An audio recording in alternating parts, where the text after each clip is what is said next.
కామహ అంటే కోరిక, మన్యుహ అంటే కోపం.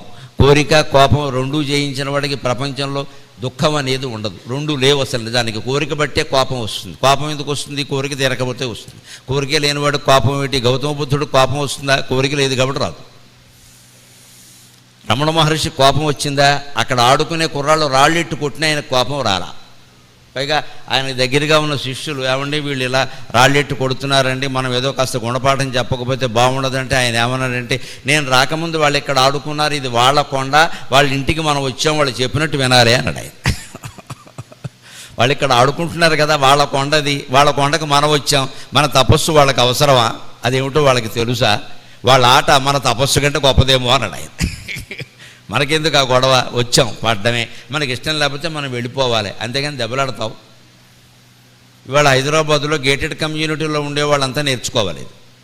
వాడు కుక్క వీడింటికి వచ్చిందని, వీడు కొడుకు వాడింటికి వెళ్ళాడని, మొత్తం గొడవలే. ఇక్కడ 2 కోట్లు బట్టి విల్లా కొనుక్కోవడమును, మర్నాటి నుంచే విలవిల్ల ఆడిపోవడం మొత్తం. ఇక్కడ ఎవరూ సహకరించరండి అని. విచిత్రం ఏంటంటే 100 మంది ఉంటే 100 మంది అంటారు, ఎవరూ సహకరించారు. ఇంకెవడు సహకరించాలి? సూర్యుడు చంద్రుడు సహకరించాలి. 100 మంది ఇదే పాట.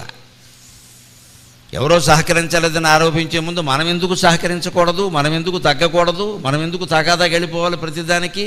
అదే కుక్క పిల్ల గురించి, చేప పిల్ల గురించి కూడా తగదే. ఈ స్వార్థం మనుషుల్లో పెరిగిపోతూ ఉన్న సందర్భంలో కొన్ని రోజుల పాటు విశేషంగా విష్ణు సహితంగా, గణపతి సహితంగా చండీ యాగం ప్రధానంగా చేస్తున్నటువంటి కార్యకర్తలను నేను మనఃపూర్వకంగా అభినందిస్తూ ఉన్నాను. ఆ సంస్థ వారు నాకు ఫోన్ చేసి మాకు ఇలాంటి ప్రవచనం కావాలండి ఈ సందర్భంగా అనగానే, చండీ అనగానే చాలా కోపం అనుకుంటారండి.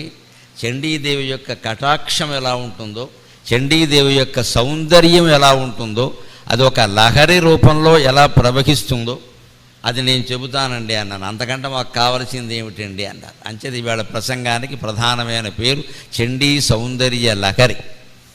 చండీ అనగానే భయపడక్కర్లేదు. చండీ అనే మాట మామూలుగా లోకంలో ఎలా వాడతారంటే, ఎవరన్నా గయ్యాడి అయిన ఒక ఆవిడ ఉంటే ఆవిడో చండీ, మొండి అంట. అమ్మవారు ఒక అవసరం నిమిత్తం ఆ చండీ రూపం ధరించింది. అందుకే ఆవిడ చేతుల్లో గద ఉంది, త్రిశూలం ఉంది, చాలా ఉన్నాయి. అవన్నీ మామూలుగా ఉండవు. శివుడితో కాపురం చేసినప్పుడు అవన్నీ ఉంటే కాపురం సాగదు. కాపురానికి శూలం ఎందుకంటాడు ఆయన. పైగా ఆయన దగ్గర శూలం లేదు, ఇంకా పెద్ద శూలం ఉంది అక్కడ. కాపురానికి ఇవన్నీ ఎందుకు?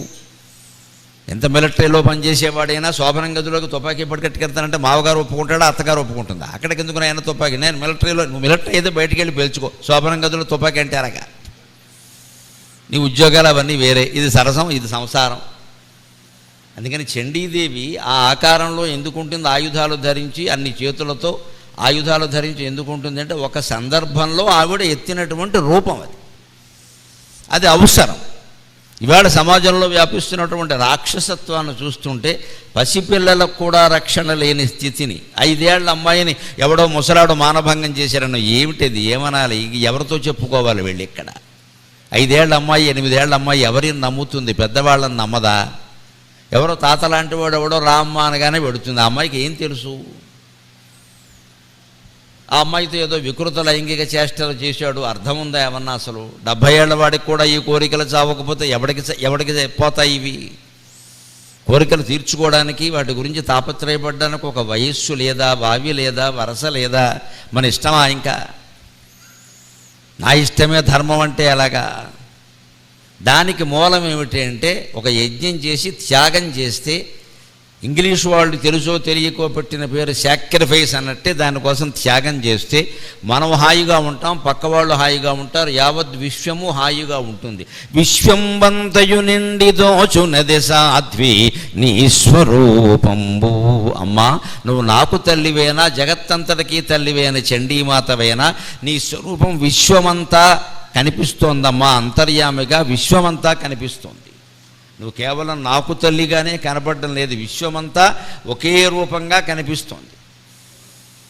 కనిపించాలంటే ఏం చేయాలంటే, బుద్ధి శ్వేత ఆబ్జము రేకు విప్పునెడ జాతి ద్వేషముల్ నిల్చుని. మన బుద్ధి అనేది తెల్ల తామర పువ్వులాగా రేకు విప్పాలి, వికసించాలి. మన దేవతలందరూ పద్మాల్లో ఉంటారు, గమనించండి. వేరే ఆసనాలు లేవా? బ్రహ్మదేవుడు పద్మంలో ఉంటాడు, సరస్వతీదేవి పద్మంలో ఉంటుంది, లక్ష్మీదేవి పద్మంలో ఉండడం కాదు, పద్మప్రియే పద్మి నిపద్మహస్తే పద్మాలయే పద్మదళాయతాక్షి, ఆవిడ పేరే పద్మ. 2 చేతుల్లోనూ పద్మాలు ఉంటాయి, పద్మంలో కూర్చుని ఉంటుంది. శ్రీ మహావిష్ణువు పద్మాన్ని చేతిలో ధరించి ఉంటాడు.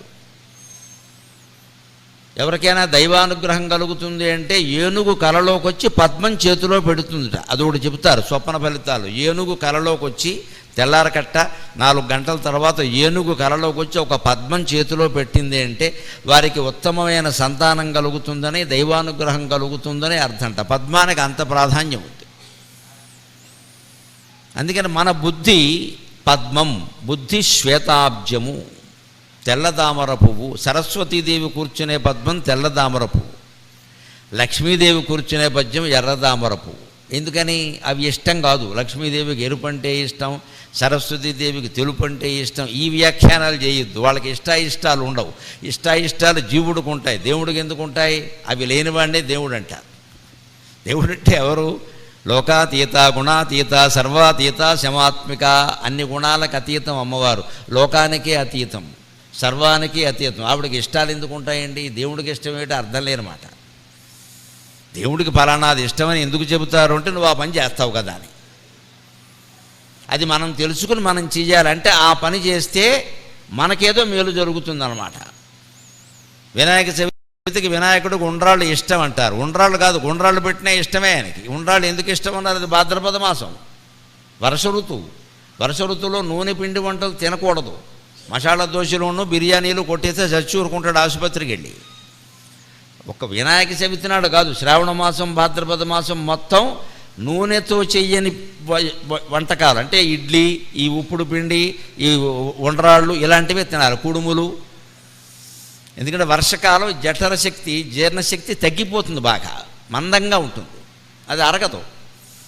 నువ్వు ఇప్పుడు శుభ్రంగా నూనె మరింత వేసేసి మసాలా దోశ కొట్టేసామనుకో ఆసుపత్రికి పోవాలి కడుపు నొప్పి వచ్చి. అందుకని వినాయకుడికి ఉండ్రాళ్ళు ఇష్టము అంటే వినాయక చవితి వచ్చినటువంటి నెలలో ఉండ్రాళ్ళు రోజు తినడం నీకు మంచిది అని అర్థం అక్కడ. ఎందుకని వినాయకుడికి ఇష్టాలు ఉండవు, ఆయన సర్వలోకాధిపతి, అన్నీ ఆయనవే, ఆయనకి ఇష్టమేమిటి ప్రత్యేకంగా? ఏదైనా మనం అలా అర్థం చేసుకోవాలి. అంటే తెల్లదామరపు సరస్వతికి ఇష్టం అంటే అర్థం ఏమిటి?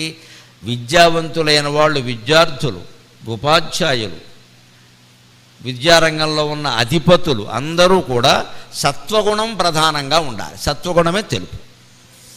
అన్ని సమస్యల్ని వారు శాంతంగా చర్చల ద్వారా పరిష్కరించుకోవాలి. ఇవాళ విద్యాలయాల్లోనే పెద్ద రౌడీయిజం జరుగుతుంది. ప్రిన్సిపాల్స్ కాదు, వీసీలు కూడా అదుపు చేయలేని పరిస్థితిలో ఉన్నారు. ఏం చేస్తారు? వారి కర్తవ్యం వారు చేస్తారు. ఎదిరిస్తే ఏం చేస్తారు? నాకెందుకు వచ్చిందో పోరా అంటారు. నిమిత్త మాత్రంగా ఓ యాక్షన్, ఓ చర్య తీసుకునేది ఏదో తీసుకుంటారు, వదిలేస్తారు. అందరూ వదిలేశారనుకోండి, వ్యవస్థ ఏమైపోతుంది? అంచేత ప్రిన్సిపాల్ స్థాయిలో ఉన్న వ్యక్తికి, వీసీ స్థాయిలో ఉన్న వ్యక్తికి, విద్వాంసుడు స్థాయిలో ఉన్న వ్యక్తికి విరక్తి రాకుండా యావత్తు సమాజము జాగ్రత్త పడాలి. అప్పుడే విద్యాలయం బాగుంటుంది.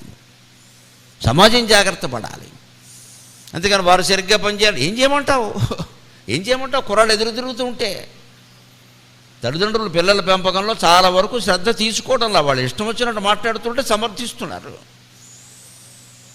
1వ తరగతి పిల్లాడి దగ్గర నుంచి యూనివర్సిటీలో చదివేవాడు వరకు ఇంటికి వచ్చి ఉపాధ్యాయుడి మీద నేరం చెబితే గోప పేలిపోవాలి వెంటనే. అప్పుడు విద్యాలయం చాలా బాగుంటుంది. అలా చేయగలిగిన వాళ్ళకి నమస్కారం.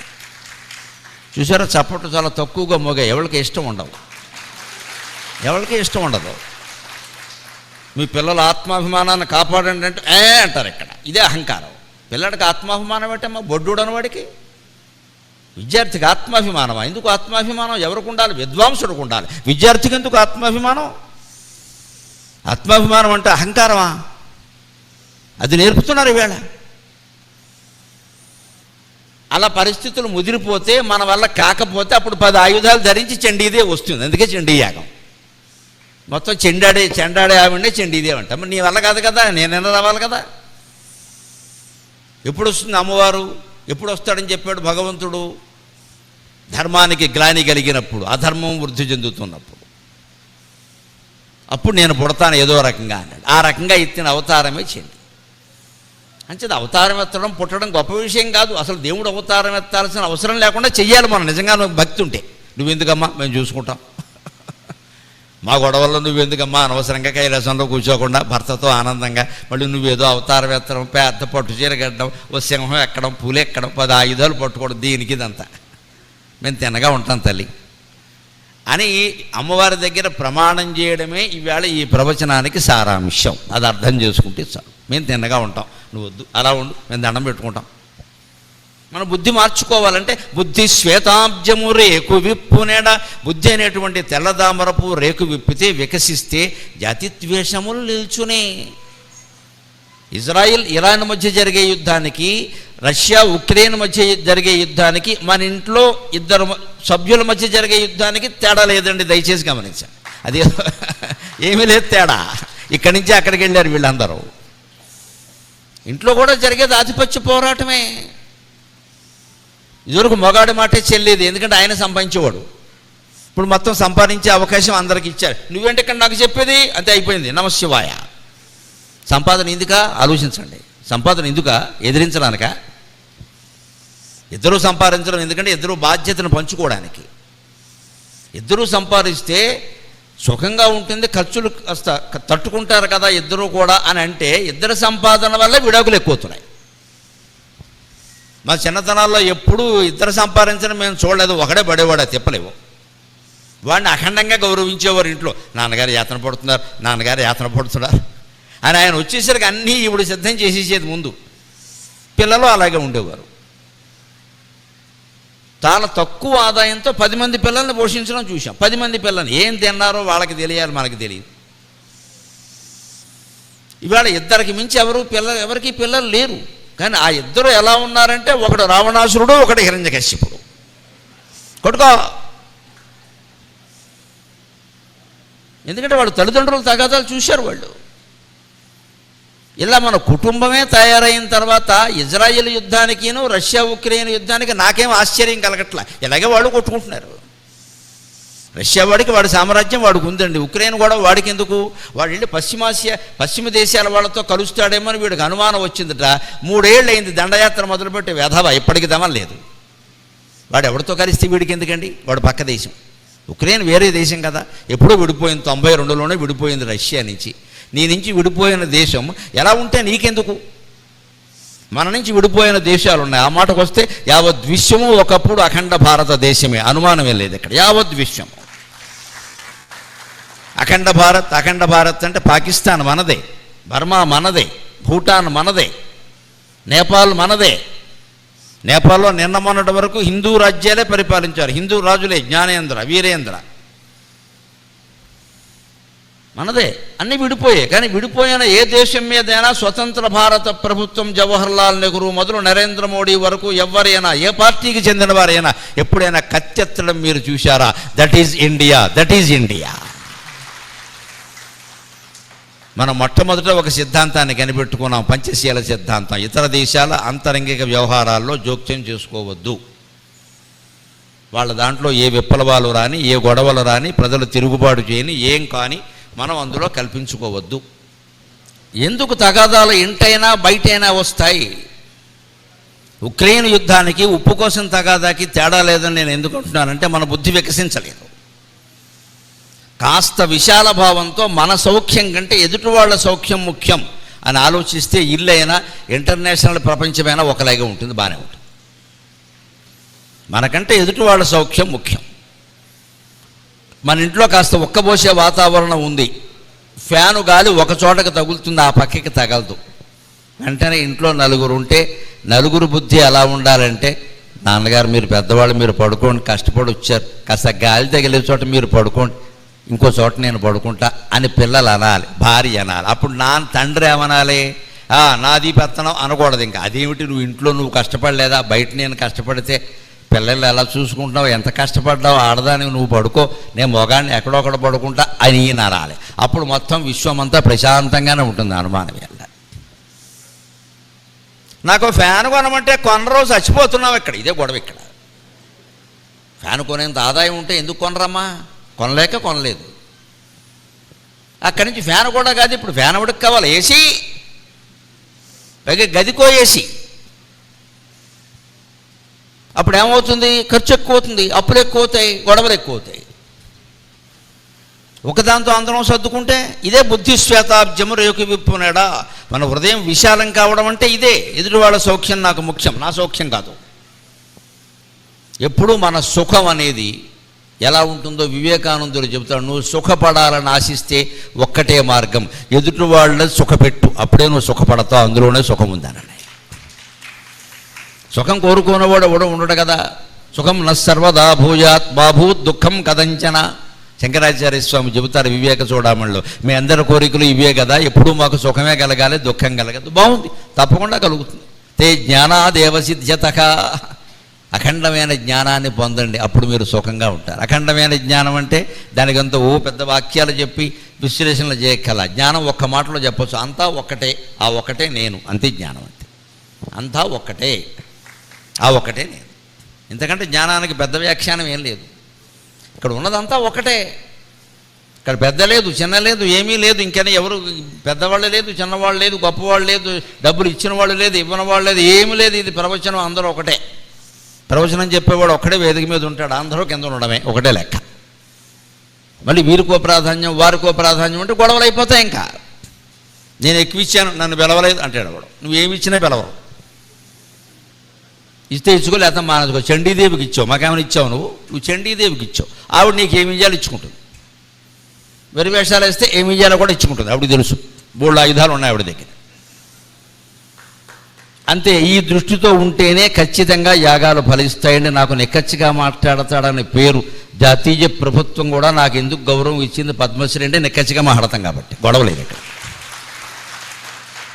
నాకు ఎప్పుడు ఏ ప్రసంగానికి, ఏ అవధానానికి మళ్ళీ పిలవాలని నేను కోరుకోలేదు. పిలవకపోతే మా ఇంట్లో నేను కూర్చోవచ్చు అనుకున్నా, కానీ నన్ను ఇంట్లో ఉండవట్లేదు. నేనేం చేయను అంటే ప్రవచనం చెప్పడం నా అవసరం కాదు, దేవుడు అవసరం, ఆయన చూసుకుంటాడు. నాకే చెప్పమంటే చెబుతా, లేకపోతే లేదు. ఇదేనంటే బుద్ధి శ్వేతాబ్జము రేకు విప్పనంటే నేను చేసే మీకు చెప్తా. నాకు అక్కర్లేదు, మీకు కావాలంటే నేను వస్తా. అప్పుడు ప్రతివాడు హీరో, ప్రతివాడు మహారాజు. మనం ఎందుకు బానిసలు అవుతున్నామంటే మనకి కావాలి అనుకున్నాం, ఎదురువాడు నేను ఇవ్వను అన్నాడు, గొడవ మొదలైంది. మనకు అక్కర్లేదు అనుకుంటే గొడవ ఎక్కడా ఉండదండి. మనకు కావాలనుకోవడమే గొడవ వస్తుంది. ఆ కావాలన్నలో ఇద్దరు ముగ్గురు వచ్చారు, ఇంకంతే. కచా కచి, భుజా భుజి, అంతే. ఇంకా చుట్టూ పట్టుకోవడమే. ఇక ఎంతవరకు ఎడుతుందో తెలియదు. దేశాల మధ్యలో జరిగిన, దేహాల మధ్యలో జరిగిన యుద్ధం ఎందుకు జరుగుతుందంటే రెండు కారణాలు ఉండవండి. ఒకటే కారణం, ఇష్టానికి ధర్మానికి మధ్యలో జరిగే ఘర్షణే సమస్య, అదే యుద్ధం. మన ఇష్టం ఒక రకంగా ఉంది, ధర్మం ఒక రకంగా ఉంది. ధర్మం ప్రకారం నీ ఇష్టాన్ని నువ్వు సవరించుకోవాలి, కానీ నీ ఇష్టం ప్రకారం లోకధర్మం ఎప్పుడూ మారదు. ధర్మం ప్రకారం నువ్వు నడుచుకో, అది నీ ఇష్టం. అంటే మన ఇష్టాన్ని మార్చుకోవడం తేలిక, అది మన ఒక్కళ్ళకే కదా పని, ఇంకెవరు లేరుగా. మన మనస్సు మార్చుకుంటే అయిపోయే. కుటుంబాల్లోనైనా లోకంలోనైనా తగాదాలు ఎందుకు అవుతాయో గమనించండి. వారి ఇష్టాన్ని వారు మార్చుకోరు, లోకమంతా మారాలని చూస్తారు. ఇన్ని కోట్ల మందిని మార్చడం తేలిక, నీ ఒక్కడివి మారడం తేలిక. ఈ ఆలోచన ఎందుకు రావట్లేదు మిత్రమా? జాతి ద్వేషములు నిల్చునే వ్యక్తికి ద్వేషాలు, జాతి ద్వేషాలు ఏవి ఉండవండి. అంతిమంగా ఏమిటి జీవిత లక్ష్యం? ఇన్ని వందల మంది ఇక్కడ హాజరయ్యారు, ఆలోచించండి. జీవిత లక్ష్యం ఏమిటండి? అసలు ఎందుకు బతుకున్నాం? ఎందుకు బట్టలు కట్టుకుంటున్నాం? ఎందుకు తింటున్నాం? ఎందుకు భోగాలు అనుభవిస్తున్నాం? ఎందుకు ఆరోగ్యంగా ఉండాలి? What for all this non sense? నాకు కోపం వస్తే ఇంగ్లీష్ వస్తుంది, ప్రేమ ఉంటే తెలుగు వస్తుంది. అంతే. ఎందుకు ఇదంతా? దేనికిది? అత్రాహారార్థం కర్మ కుర్యాద్ అనింద్యం. ఉపనిషత్తులో చాలా స్పష్టంగా చెబుతారు మానవ జీవితం దేనికో, ఎందుకు పనిచేయాలో, ఎందుకు సంపాదించాలో, ఎందుకు తినాలో, అసలు ఎందుకు బతుకుండాలో. అత్రాహారార్థం కర్మ కుర్యాద్ అనింద్యం కుర్యాద్ ఆకారం ప్రాణ సంరక్షణార్థం ప్రాణా సంధార్యా తత్వజిజ్ఞాసనార్థం తత్వం జిజ్ఞాస్యం ఏన భూయో నజన్మ. అత్రాహారార్థం కర్మ కుర్యాద్ అనింద్యం. తినాలి కాబట్టి, బతకాలి కాబట్టి తినాలి కదా, ఏదో పంచుకో మరి. అనింద్యం అన్నాడు, అది కూడా లోకము నిందించనటువంటి పని చెయ్యి. ఇక నా వ్యాపారం, నా ఇష్టం, లోకం ఏమైపోయినా నాకు అనవసరం, నేను అంతే చేస్తా అంటే నీ వల్ల లోకం నాశనం అవుతుంది. అక్కడే ఘర్షణ వస్తుంది. అంచేది ఆహారం కోసం ఏదో పని చేయమని చెప్పాడు, ఊరుకోలేదు ఉపనిషత్కర్త. అనింద్యం అన్నాడు. అనింద్యం అంటే లోకం నిందించని పని చెయ్యి. వినాయకుడికి వాహనం ఉంది కదా, ఎలక. ఆ ఎలక్కో పేరుంది. మన పిల్లలకి పేరు ఉన్నట్టు ఎలక్కో పేరుంది. ఆ ఎలక పేరు అనింద్యుడు. అనింద్యుడు ఎలక పేరు అనింద్యుడు ఏమిటంటే అది వినాయకుడికి వాహనమైంది. అనింద్యుడు అంటే లోకము నిందింపవలసిన అవసరం లేనివాడు, సజ్జనుడు. అంటే లోకము నిందించే పనేది నువ్వు చేయకుండా ఉంటే, సౌజన్యంతో ఉంటే భగవంతుడికి వాహనం అవుతావు. అందుకే వినాయకుడు వాహనం అనింద్య, ఎలుక. లేకపోతే ఎలక వినాయకుడిని మోస్తుందా? దానివల్ల అవుతుందా అసలు ఆయన ఎప్పుడైనా ఎక్కాడా? ఎలక మీద ఎక్కి ఏమన్నా కాస్త దూరం వెళ్ళినట్టుగా చూశారా మీరు ఎప్పుడైనా? వెళ్ళడు, ఎక్కడికి వెళ్ళడు. ఎలక మీద వినాయకుడు కూర్చున్న బొమ్మ కూడా మనకు కనపడదు. ఎందుకంటే ఆయన కూర్చుంటే అది కనపడదు, అది ఫోటోలో పడదు. మరి దేనికి ఇదే డ్యాన్సా? విష్ణుమూర్తి గరుత్మంతుడు వాహనం కదా, చాలా పెద్దది. వాళ్ళ నాన్నగారు శివుడికి పెద్ద ఎద్దు వాహనం కదా, వాళ్ళ అమ్మగారికి సింహం వాహనం కదా. ఈయనకేమిటండి కర్మ? పోనీ ఈయన తర్వాత పుట్టాడు చిన్న అబ్బాయి కుమారస్వామి, ఆయనకి పెద్ద నెమలి వాహనం. అంత అందమైన వాహనాలు, పెద్ద వాహనాలన్నీ వాళ్ళకిచ్చి పెద్దవాడైన గణపతికి చిన్న వాహనం ఇస్తే ఎలా సరిపెట్టుకున్నాడండి? పెద్ద కొడుకు అయ్యండి, మొత్తం ఆస్తిలో జ్యేష్ఠ భాగం ఇవ్వద్దా? ఆయన గొడవ పెట్టల. ఎందుకు పెట్టలేదు? ఈ వాహనాన్ని ఎలకని అనింద్యగా అన్నారంటే లోకం ఎవరూ నిందించవలసిన అవసరం లేకుండా జీవితాంతం పవిత్రంగా బతికిన వాడే భగవంతుడికి వాహనం కాగలుగుతాడు. అంతకంటే గొప్పదనం ఉందా? అది జీవిత లక్ష్యం. ఆ లక్ష్యాన్ని ఎలా సాధిస్తాం? ముందు బతుకుండాలి, అన్నం తినాలి. అందుకోసం అన్నం సంపాదించుకో, ఏదో పని చేయి. ఆహారార్థం కర్మ కుర్యాద్ కుర్యాద్ ఆహారం ప్రాణ సంరక్షణార్థం. ఆహారం తినడం మాత్రం ఎందుకండి? ప్రాణాలు రక్షించుకోవాలిగా, లేదా ప్రాణాలు పోవా? సరే, ప్రాణా సంరక్ష్యాహ ప్రాణా సంధార్యాహ తత్వజిజ్ఞాసనార్థం. ప్రాణాలు ఎందుకు రక్షించుకోవాలండి? పోతే నష్టం ఏమిటంటే ఎందుకు బతికావు? తత్వజిజ్ఞాసనార్థం, తత్వం గురించి తెలుసుకోవడానికే. అత్రాకారార్థం కర్మ కుర్యాదనింద్యం కుర్యాదాకారం ప్రాణ సంరక్షణార్థం ప్రాణాసంధార్యా తత్వజిజ్ఞాసనార్థం. ప్రాణాలు ఎందుకు ఉండాలి? మనిషి ఎందుకు బతికుండాలి అంటే తత్వజిజ్ఞాస కోసం. తత్వజిజ్ఞాస అంటే తత్వం, అందులోనే ఉందన్నమాట. తెలుగు భాష, దానికి మూలమైనటువంటి సంస్కృత భాష గొప్పదనమే అది. సంస్కృత భాష గొప్పతనం ఏమిటంటే శబ్దం చూస్తే చాలు, దాని వ్యుత్పత్తి తెలుసుకుంటే చాలా అర్థం తెలిసిపోతుంది. ఇంకెవరు తత్వం అది నువ్వే. తత్వం అంటే అర్థం. తత్వం అది నువ్వే. ఏది నువ్వు? ఆ పరమాత్మ నువ్వు. అంతే. అది అంటే పరమాత్మ, ఇంక వేరే ఏం చెప్పక్కల. తత్వం అది నువ్వే. దేవీ తత్వం అంటే దేవి నువ్వే అనే విషయం తెలుసుకుంటావు దేవీ భాగవతం ద్వారా. రామతత్వం అంటే రాముడు నువ్వే అనే విషయం తెలుసుకుంటావు రామాయణం ద్వారా. కృష్ణతత్వం అంటే కృష్ణుడు నువ్వే అనే విషయం తెలుసుకుంటావు భాగవతం ద్వారా. మొత్తం మీద ఏ గ్రంథం చదివినా తెలుసుకోవలసింది రాముడు గురించి, కృష్ణుడు గురించి, అమ్మవారి గురించి కాదు. సరిగ్గా అర్థం చేసుకోండి, మన గురించి తెలుసుకోవడానికే ఈ గ్రంథాలన్నీ పుట్టాయి. నువ్వెవరో నువ్వు తెలుసుకోవడానికి ఈ గ్రంథాలు పుట్టాయి. రాముడు ఎవడైతే నీకే, కృష్ణుడు ఎవడైతే నీకే, వాడు వెళ్ళిపోయి కొన్ని వేల సంవత్సరాలు అయింది. ఇప్పుడు తెలుసుకుని ఏం చేస్తావు? ఇక్కడ గుడి కడతావు, ఆరతి ఇస్తావు, అంతేనా? మళ్ళీ ఆరతి ఇడితిప్పాలా అడితిప్పాలా అని 100 అనుమానాలు పెట్టుకుంటావు. ఇక్కడ ఎందుకు వచ్చింది? నేను గుడి కట్టమని ఎవడు చెప్పండి? మనం గుండెల్లో కట్టవలసిన గుడి నడు రోడ్డు మీద కడుతున్నామమ్మా. అందుకే సంస్కృతి గుళ్ళు పెరుగుతున్నాయి కానీ ధర్మాలు పెరగలేదు, ధర్మం పెరగలేదు. ప్రతి ఇంట్లోనూ గొడవలే. గుడి కట్టిన వాడి ఇంట్లో కూడా గొడవలే. గుడి అదో కమిటీ ఉంటారు, కమిటీలో కూడా గొడవలే. మరి గుడి ఎందుకు కట్టారంటే నమశివాయ. ఎక్కడికెక్కడ అధికారం, ఆధిపత్యం, డబ్బులు ఇవి వదిలించుకోవడానికి కదా గుడి. అబ్బే వాటి ద్వారా మళ్ళీ అంటే మొత్తం నువ్వు ఏ గ్రంథం చదువు ఒకటే, తత్వం అది నువ్వే. అందుకే మన రామాయణం, భారతం, వేదం, శాస్త్రాలు ఎన్ని చదివినా నీ జీవితాన్ని నువ్వు చదవకపోతే మొత్తం జీవితం దండగైనట్టే లెక్క. మానవ శరీరాన్ని మించిన క్షేత్రం లేదు, మనిషి మనస్సును మించిన తీర్థం లేదు, అంతరాత్మను మించిన గురువు లేడు మిత్రమా. నీ జీవితాన్ని మించిన గ్రంథం కూడా లేదు. ఎన్ని గ్రంథాలు చదివినా గ్రంథాల్లో విషయాన్ని మన జీవితానికి అన్వయం చేసుకోవాలి. ఈ సమస్య వస్తే కృష్ణుడు ఇలా ప్రవర్తించాడు, నేను ఎందుకంటే భిన్నంగా ఎందుకు ప్రవర్తించాను? మరి భాగవతం చదవడం ఎందుకు? ఈ సమస్య వస్తే సీతాదేవి ఇలా చేసింది, ఆవిడ చేసినట్టు నేను ఎందుకు చేయలేకపోతున్నా? సంసారం ఎందుకు పాడు చేసుకున్నాను? మళ్ళీ నేను అమ్మవారి భక్తురాలను లోతు లలితా సహస్రం దేనికి? ఆవిడకి విసుగు, నీకు విసుగు, మూసే కంపెనీ. పైగా 10 సార్లు చదవం, 20 సార్లు చదవం, ఏది గిన్నిస్ బుక్ రికార్డా? ఎందుకు చదవడం అన్నిసార్లు? అన్నిసార్లు చెబితే అమ్మవారి కోపం వస్తుందమ్మా, నాకేం మొహమాటలేదు. ఇక్కడ పెంచకండి పారాయణాలు, ఊరికే ఆచరణ పెట్టండి. ఊరికే పారాయణలు పెంచేయడం, మహిళల్ని పిలిచేయడం, ఓ ప్రసాదాలు పెట్టమే 32 ప్రసాదాలు పెట్టాం. క్యాటరింగ్ వాడు బాగుపడ్డాడు, ఎవరికేంగా క్యాటరింగ్ వాడు బాగుపడ్డాడు. ఈవిడ మీద పోటీతో ఇంకొక ఈవిడో జమీందారు భార్య, ఇంకో జమీందారు సొంతంగా జమీందారు భర్త ఉంటుంది, ఆవిడ పెట్టేస్తుంది. నేను 62 కార్లు వస్తాయి కాకరకాయలు వస్తాయమ్మా కనకదుర్గాదేవి రాదు, ఎందుకు నీ బతుకు ఇక్కడ పారాయణ పని లేక.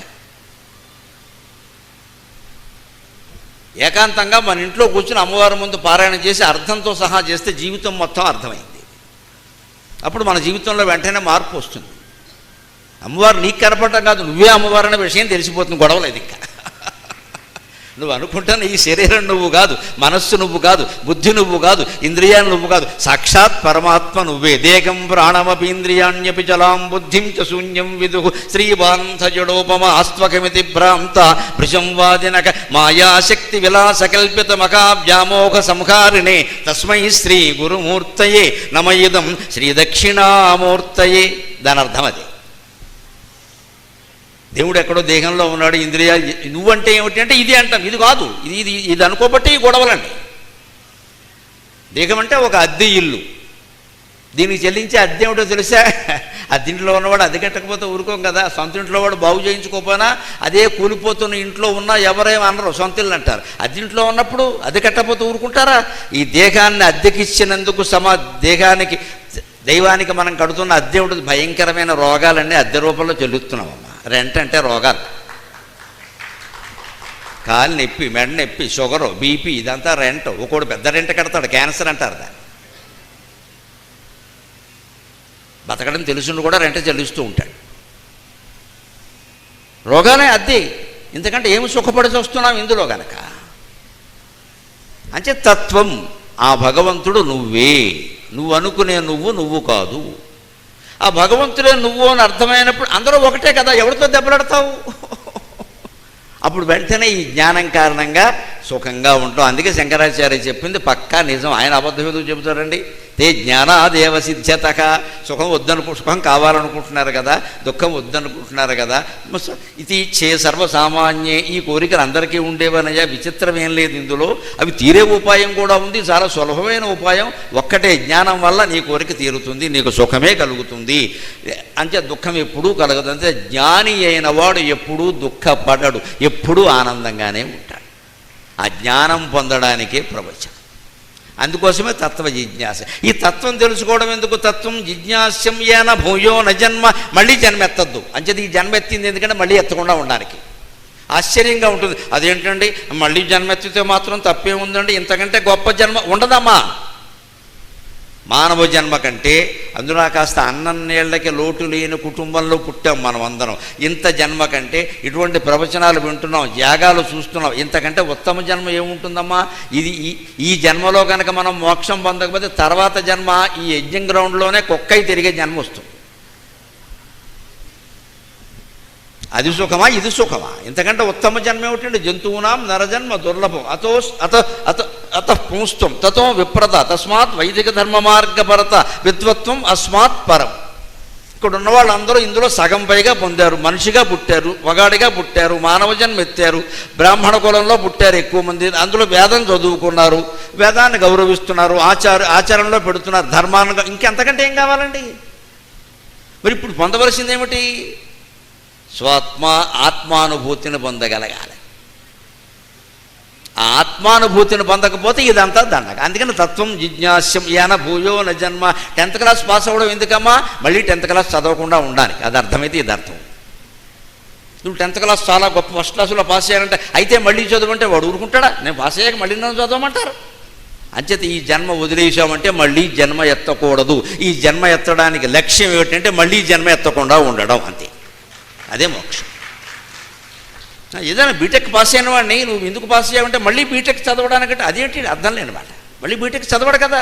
అలాగే జన్మెత్తిన వాడు మళ్ళీ జన్మెత్తద్దు, అది కోరుకోవచ్చు. దానికి ఏం చేయాలో అది చేయాలి. అందుకు యజ్ఞం చేస్తారు. అందుకే యజ్ఞం అందరూ చెయ్యమని చెప్పలేదు, నన్ను మన్నింతురుగాక. అందరినీ చేత చేయించమని కూడా చెప్పలేదు. నేను ఏ వర్గాన్ని కొమ్ము కాయడం కోసం మాట్లాడడం లేదు, నాకు అటువంటి అవసరం లేదు, నాకు అందరూ ఒకటే. కానీ యజ్ఞాలు కొంతమంది చేయించాలి, కొంతమంది చెయ్యాలి, ఆ మంత్రాలు వారే చదవాలి అని ఒక వర్గానికి ఎందుకు అప్పగిస్తారంటే కనీసం దాన్ని పవిత్రంగా పరిమితంగా ఉంచడం కోసం, ఎవరిని అవమానించడానికి కాదు. మాకు హక్కు లేదా, మాకు హక్కు లేదా అంటే నమశివాయ అంతే. యజ్ఞం చూసే హక్కు అందరికీ ఉంటుంది, చేసే హక్కు అందరికీ ఉండదు, చేయించే హక్కు అసలే ఉండదు. యజనం యాజనం ఈ రెండు బ్రాహ్మణ ధర్మాలు, అధ్యయనం అధ్యాపనం ఈ రెండు బ్రాహ్మణ ధర్మాలు, దానం ప్రతిగ్రహణం ఈ రెండు బ్రాహ్మణ ధర్మాలు. అందుకే బ్రాహ్మణుని షట్కర్మ నిరతుడు అంటారు. షట్కర్మ అంటే ఇదే: యజనం యాజనం, అధ్యయనం అధ్యాపనం, దానం ప్రతిగ్రహణం. బ్రాహ్మడికి దానం చేసే హక్కు అందరికీ ఉంది, ప్రతిగ్రహణం కూడా ఉంది, తీసుకోవచ్చు. అందరూ తీసుకోకూడదు. ఎందుకని చెప్పారు? అందరూ తీసుకోవడం మొదలు పెడితే తీసుకునేవాళ్ళే ఉంటారు, ఇచ్చేవాళ్ళు ఎవరు ఉండరు. అంచేత మిగిలిన వాడిని ఇమ్మని చెప్పారు. బ్రాహ్మణుడు ఏం చెప్పారు? నువ్వు తీసుకోమని చెప్పి ఊరుకోవాలి, నువ్వు ఇవ్వాలని చెప్పారు. దానం ప్రతిగ్రహణం కదా, నువ్వు పోగు చేసుకుంటే కుదరదు, ఎక్కడ నువ్వు ఇవ్వాలి. ఇంకేముంది? మొత్తం శూన్యమైంది. అదే హిందూ ధర్మం. హిందూ ధర్మంలో ఇతర మతాల కంటే ఇతర శాస్త్రాల కంటే గొప్పదనం ఎక్కడ ఉంటుందంటే మేకు బిగిస్తారండి మన వాళ్ళు తెలియకుండా, స్క్రూలో స్క్రూ పెట్టేస్తారు. ఇగో ఈ వయసులో పెళ్లి చేసే, ఈ వయసులో శోభనం చేసే, ఈ వయసులో పిల్లల్ని కానీ, ఈ వయసులో వ్రతాలు చేసి, ఈ వయసులో పైకెడిపో నమశివాయ అని చెప్పేస్తారు. ఇవన్నీ ఎందుకు చెప్పు? నోరు మూసుకో, చెప్పింది చేయంటారు. జాగ్రత్త కోసమే చెప్పారు, మన జాగ్రత్త కోసమే చెప్పారు. ఆ వయసు వచ్చినా సరే పెళ్ళిళ్ళు చేయకపోవడం వల్ల, 30 ఏళ్ళు వచ్చినా కూడా చేసుకోకపోవడం వల్ల, చేయకపోవడం వల్ల ఏమవుతున్నాయో అందరం చూసాం. ఏం జరుగుతున్నాయో అందరూ చూసాం. ఇక్కడ పెళ్లి కాకముందే అన్నీ అయిపోతున్నాయి. పెళ్ళి ఎందుకంటే బాజా భజంత్రులకు డబ్బులు ఇవ్వడానికి. ఇక ముందే అన్నీ అయిపోయాక పెళ్ళి ఎందుకు? పని లేక బాజా భజంత్రులకు డబ్బులు ఇవ్వాలి కదా, పురోహితుడికి డబ్బులు ఇవ్వాలి కదా, మా పోటీకాళ్ళకి భోజనాలు పెట్టాలి కదా, ఫ్రైడ్ రైస్, లెమన్ రైస్, ఆ రైస్, ఈ రైస్. ఇందుకోసం పెళ్ళి అంతే. పెళ్లి కంటే పెళ్లి తర్వాత అవ్వాల్సిన అద్భుతమైన కార్యక్రమాలన్నీ ముందే అయిపోయాయి. ఏ అనుభూతి లేదు ఇప్పుడు, తగదా తప్ప. అందుకే హిందూ ధర్మం ఎలా ఉంటుంది? పక్కా ఈ వయసుకి పెళ్లి చేయి, నోరు మూసుకో, మాట్లాడక. ఈ వయసుకి పిల్లల్ని కానీ నువ్వు పెళ్ళి పిల్లలు అన్ని వ్యవహారాలు ఎవరికి నచ్చినా నచ్చకపోయినా సరే నా మాట నేను చెబుతా. ఆడదానికైనా మొగాడికైనా 28 ఏళ్ల లోపు పిల్లల్ని కండం కూడా అయిపోవాలి, అంతే లెక్క. 28 is the maximum, not minimum. 40 ఏళ్ళు వచ్చాక పిల్లల్ని కండం ఏంటంటే సావుగాలానికి లావు దుఃఖం అంటారు. వీళ్ళు పెంచలేక చస్తారు. ఇప్పుడు అంతవరకు పెళ్ళిళ్ళు చూసుకున్న కెరీర్ అడ్వాన్స్ అది ఇది అంటున్నారు. చివరికి కానీ ఓపిక లేదు. ఇంకా ఇప్పటికే ఉద్యోగాల కారణంగా ఒత్తిళ్ళు ఎన్ని పెరిగి షుగరు బీపీ బిళ్ళలు మింగ. ఇప్పుడు ఎవరినైనా కంటే వాడికి పుట్టుకతో వస్తాయి, జన్మహక్కు. మన పిల్లడికి జన్మహక్కు ఏమిటంటే రోగాలు, ఆస్తులు కాదు. ఇదివరకు మా చిన్నతనంలో మా అమ్మల్ని వాళ్ళని పెద్దవాళ్ళని నన్ను చూసేవాళ్ళం. 10 మందిని కన్నా సరే ఎవరికి ఏముండేది, ఎందుకంటే వాళ్ళకేం లేదు, మాకు ఏం లేదు. హాయిగా కన్నారు, నొప్పులు పడి కన్నారు. సిజేరియన్లు అప్పుడు లేవు. అందుకని యజ్ఞం ముఖ్యమని ఎందుకంటారు, కొంతమందికి ఎందుకు కేటాయిస్తాడు తెలుసుకుందాం. భారతంలో చెబుతాడు, వ్యాస భారతంలో శాంతి పర్వంలో చెబుతాడు. యజ్ఞంలో ఏ ముఖ్యమని నీకు తెలుసా? చాలా సంకేతార్థంలో చెబుతాడు. దాన్ని గ్రంథి అంటాడు. గ్రంథి అంటే గ్రంథానికి వేసే ముడి, గ్రంథి అంటే ముడి. గ్రంథి అంటారు. భారత గ్రంథంలో కొన్ని చిక్కుముడి శ్లోకాలు ఉన్నాయి. ఎందుకున్నాయంటే భారత కాలానికి లేఖనం వచ్చింది, రామాయణ కాలంలో లేఖనం లేదు. వాల్మీకి మహర్షి లవకుశులకి పాఠం రూపంలో చెప్పాడు, వాళ్ళు కంఠస్థం చేశారు. భారత కాలానికి తాటాకులు గంటాలు వచ్చాయి. వినాయకుడు రాశాడు, వ్యాసుడు చెప్పాడు. ఈయన నెమ్మదిగా సాగదీస్తూ చెబుతుంటే వినాయకుడికి విసుగొచ్చింది. అది తాతగారు కొంచెం వేగంగా చెప్పండి అని. ఎందుకంటే మరి ఈయన స్థూలకాయం కదా, కూర్చుని రాయాలి, ఒళ్ళే పెడుతుంది. మరి ఆయన బాధ ఆయనకు ఉంది. అంటే వ్యాసుడు అన్నాడు, నేను ఆగకుండా చెబుతానయ్యా, నువ్వు అర్థమైతే కానీ రాయడానికి వీలేదన్నాడు. మరి ఆయన షరతులు ఆయనకుంటాయి. నేను ఆగకుండా, మీరు ఆగకుండా చెప్పండి. మరి కవిత్వం చెప్పేవాడు ఆలోచించద్దండి. ఏదో పాపం ఆయన అనేసాడు అలాగ. అంటే వ్యాసుడు అన్నాడు, నేను ఆగకుండానే చెబుతాను, నువ్వు అర్థమైతే కానీ రాయడానికి వీల్లేదండి. దానికేమన్నాడు, ఆయనకు అర్థం కాని శ్లోకాలు చెప్పాడు. అందులో ఇది ఒకటి. చతుర్భిశ్చ ద్వాభ్యాం పంచభిరేవ చ పూజతే చ పునర్ద్వాభ్యాం తస్మై హోమాత్మనే నమః. యజ్ఞపురుషునికి నమస్కారం అన్నాడు. శాంతి పర్వంలో ఉంటుంది ఈ శ్లోకం. భారతంలో ఉండే కొన్ని వందల గ్రంథుల్లో చిక్కుముడి శ్లోకాల్లో ఇది కూడా ఒకటి. సంకేతం. చతుర్భిశ్చ చతుర్భిశ్చ ద్వాభ్యాం పంచభిరేవ చ హూయతే చ పునర్ద్వాభ్యాం తస్మై హోమాత్మనే నమః. యజ్ఞం చేసేటప్పుడు ఏమిటంటే ముఖ్యమైన మంత్రాలు కొన్ని ఉన్నాయి, కొన్ని పదాలు కొన్ని ఉన్నాయి. చతుర్భిశ్చ ఒకటి 4 అక్షరాల పదం, మళ్ళీ చతుర్భిశ్చ ఇంకోటి కూడా 4 అక్షరాల పదమే. ఏమిటో చెప్పడం, అది కవి చెప్పడం, వ్యాఖ్యాత చెప్పాలి. కవి చెప్పడు. రామాయణంలో కూడా వాల్మీకి చాలా విషయాలు చెప్పడు. నర్మగర్భంగా కవిత్వం అంటేనే నర్మగర్భం అని చెప్పడు కవి. కవి తాత్పర్యాలు రాయకూడదు. ఈ కాలంలో మాకు ఆ కర్మ వచ్చి పడింది. మా తాత్పర్యాలు మేమే రాసుకోవాలి, అదవ కర్మ. కృష్ణదేవరాయలు ఆముక్తమాల్యదిగా తాత్పర్యాలు రాయాలి. మీకు అర్థమైతే చదవడం లేదా మానేనాలని. విశ్వనాథ సత్యనారాయణ గారు కూడా రాయాలి. మాకు వచ్చిన కర్మ ఏమిటంటే, ఏమంటే సాగర భాషకు తాత్పర్యాలు రాశారు, నా కర్మ కాలింది ఇక్కడ. నేను రాసుకోవాలి, నా కావ్యానికి నేనే తాత్పర్యాలు రాసి నేనే చదువుకుని ఇంక మీకెందుకు రాయడం ఇక్కడ. ఇంక పద్యం అర్థం కాని వాళ్ళు తయారయ్యారు.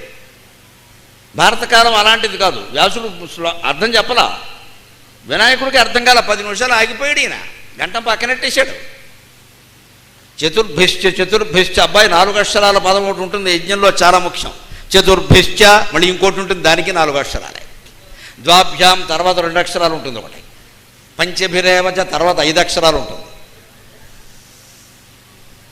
హూయతే చ పునర్ద్వాభ్యాం ఈ 4 4 2 5 అయ్యాక మళ్ళీ 2 అన్నాడు ఆయన. ఏమిటి 2? అంతే, ఇది తెలుసుకో. ఈ 4 4 2 5 అయ్యాక మళ్ళీ 2. హూయతే చ పునర్ద్వాభ్యాం, ఇలా చేస్తేనే యజ్ఞం. తస్మై హోమాత్మనే నమః, అటువంటి యజ్ఞపురుషుడికి నమస్కారం. ఏమిటి మొదటి 4? ఆశ్రావయ ఆశ్రావయ ఆశ్రావయ. యజ్ఞంలో తరచుగా వస్తుంది ఈ మాట. ఇది 4 అక్షరాలు. ఆశ్రావయ.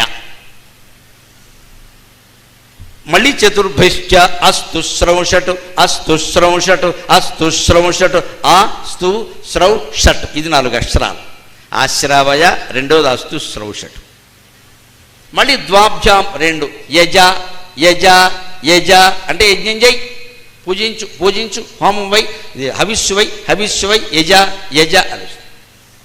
యజ అంటే 2 అక్షరాలు. అప్పుడు 2 అక్షరాల పదం ముఖ్యం. తర్వాత 5 అక్షరాలు. ఏ యజామహే, మేమెవరం ఇక్కడ యజ్ఞం చేస్తున్నామో మేము అని చెప్పడం కర్త. అందుకని ఏ యజామహే ఏ యజామహే ఏ యజామహే అది ముఖ్యం. అన్నీ అయిపోయాక వషటు అంటే నమస్కారం. వషట్ అంటే నమస్కారం. మామూలుగా పెడితే నమస్కారం అంటారు, యజ్ఞంలో పెట్టేదాన్ని వషట్కారం అంటారు. విశ్వం విష్ణుర్వషట్కారో భూత భవ్య భవత్ ప్రభు. వషట్కార అంటే నమస్కారం అని అర్థం. అదేదో పెద్ద కేక కాదు. మామూలుగా చేస్తే నమస్కారం, యజ్ఞంలో చేస్తే వషట్కారం. మామూలుగా కార్యం అంటే ఏమిటి అర్థం? పని అని అర్థం. పెళ్ళప్పుడు కార్యం అంటే శోభనం అని అర్థం. ఎక్కడ పడితే అక్కడ వాడకూడదు. అంచేది పదానికి ఎప్పుడు ఒకటే అర్థం ఉండదు. అంచేది వషట్ అనేది వషట్కారం అంటే మామూలుగా యజ్ఞంలో అయితే నమస్కారం అది. అలాగని సోమవారం సంతలో ఎవడో కనపడగానే వషట్కారం అంటే ఈ మధ్య ఏదో అయింది దీనికి. ఇదివరకు మామూలుగా దండం పెట్టేవాడు ఈ మీద వికారం వికారం అంటాడేటి ఏటయా అంటాడు. వాడికి అర్థం కాలేదు. వాడి దగ్గర వషట్కారం ఎందుకయ్యా, పని లేక. నమస్కారం అని ఎక్కడ వాడాలి దాన్ని? వషట్కారం యజ్ఞంలో వాడాలి. అందుకే విష్ణు సహస్రంలో మొదట్లో వాడారు విశ్వం విష్ణు అన్నదాన్ని వెంటనే వషట్కారం అన్నారు. విశ్వమంతా విష్ణువే, నీకు నమస్కారం. ఇంక చెప్పేదేముంది, అంతా విష్ణువే. భూత భవ్య భవత్ ప్రభు. భూత జరిగిన దానికి ఆయనే కర్త, భవత్ భవ్య జరగబోయేదానికి ఆయనకే కర్త, భవత్ జరుగుతున్న దానికి ప్రజెంట్ టెన్స్ ఫ్యూచర్ టెన్స్ వర్తమానం అన్నీ ఆయనే. ఇంకెందుకు, మొత్తం ఒకటే. ఇదే జ్ఞానం, ఇది వషట్కారం. ఇవన్నీ ఇంత ప్రత్యేకమైన రహస్య సంకేతాలుగా ఉన్నప్పుడు మొత్తం అందరూ యజ్ఞం అందరూ మంత్రాలంటే ఎలా కుదురుతుందండి? అందుకని ఒక వర్గాన్ని కేటాయించారు దాన్ని. ఆ వర్గాన్ని ఆ పనిలో మీరు కొనసాగించండి అబ్బాయి అన్నారు. వారికి కొన్ని నియమాలు నిష్టని చెప్పారు. వాళ్ళు ఎవరు సుఖంగా ఉండరు. బ్రాహ్మణులు ఎవరు యజ్ఞాలు చేయించేవాళ్ళు కానీ పురోహితులు కానీ వేద పండితులు కానీ సుఖంగా ఉండలేరమ్మా. చాలా నిబంధనలు ఉంటాయి. ఆ కులంలో పుట్టిన వ్యక్తిగా నాకు బాగా తెలిసేవి. చాలా నిబంధనలు ఉంటాయి, చాలా ఆచారాలు ఉంటాయి. ప్రతిదీ ముట్టుకోవద్దు, ప్రతిదీ తినద్దు, ప్రతి చోటికి వెళ్ళొద్దు. నిజంగా బ్రాహ్మణుల్లా బతకాలంటే అది చెరసాల అయిపోతుందండి అనుమానం వల్ల. అందుకని నేను బ్రాహ్మణులకు నమస్కారం చేస్తాను, నాకేం మోహమాట లేదు. నమస్కారం. బ్రాహ్మణ జన్మ ఎత్తడం, ఆచార సంప్రదాయాల ప్రకారం జీవించడం జన్మాంతర సుకృతం. జంతువునాం నరజన్మ దుర్లభం అతఃపూస్తం తతో విప్రత. శంకరాచార్య అన్నారు. ఆచారాలు పాటించడం సామాన్యమైన విషయం అండి. సరే పాటించకపోతే ఎలా ఉంటుందో లోకంలో వాళ్ళకే తెలుసు, మనం చెప్పక్కర్లేదు. ఇక్కడ మనం ఎందుకు విమర్శించాలి? అంచేత యజ్ఞాల్లో రహస్య సంకేతాలు ఉన్నాయి. ఏ పదం వాడాలి, ఎప్పుడు వాడాలి, అది ఎన్ని అక్షరాలు, ఇవన్నీ వ్యాసుడు చెబితే వినాయకుడు కాసేపాక ఏమిటి తాత అన్నాడు. ఆలోచించవయ్యా అన్నాడు ఆయన. ఈయన ఆలోచించాడు 15 నిమిషాలు. వ్యాసుడు ఎంత వేగంగా కవిత్వం చెబుతాడంటే ఈయన 15 నిమిషాలు ఆలోచించేలోగా ఆయన 100 శ్లోకాలు అల్లేశాడు మనస్సులో. ఆ రకంగా భారతం పూర్తయింది. 1700 శ్లోకాల భారతం ఒక సంవత్సరంలోగానే లేఖనం పూర్తయిందంటే కారణం అది. వ్యాసునికి నమస్కారం, వినాయకుడికి నమస్కారం.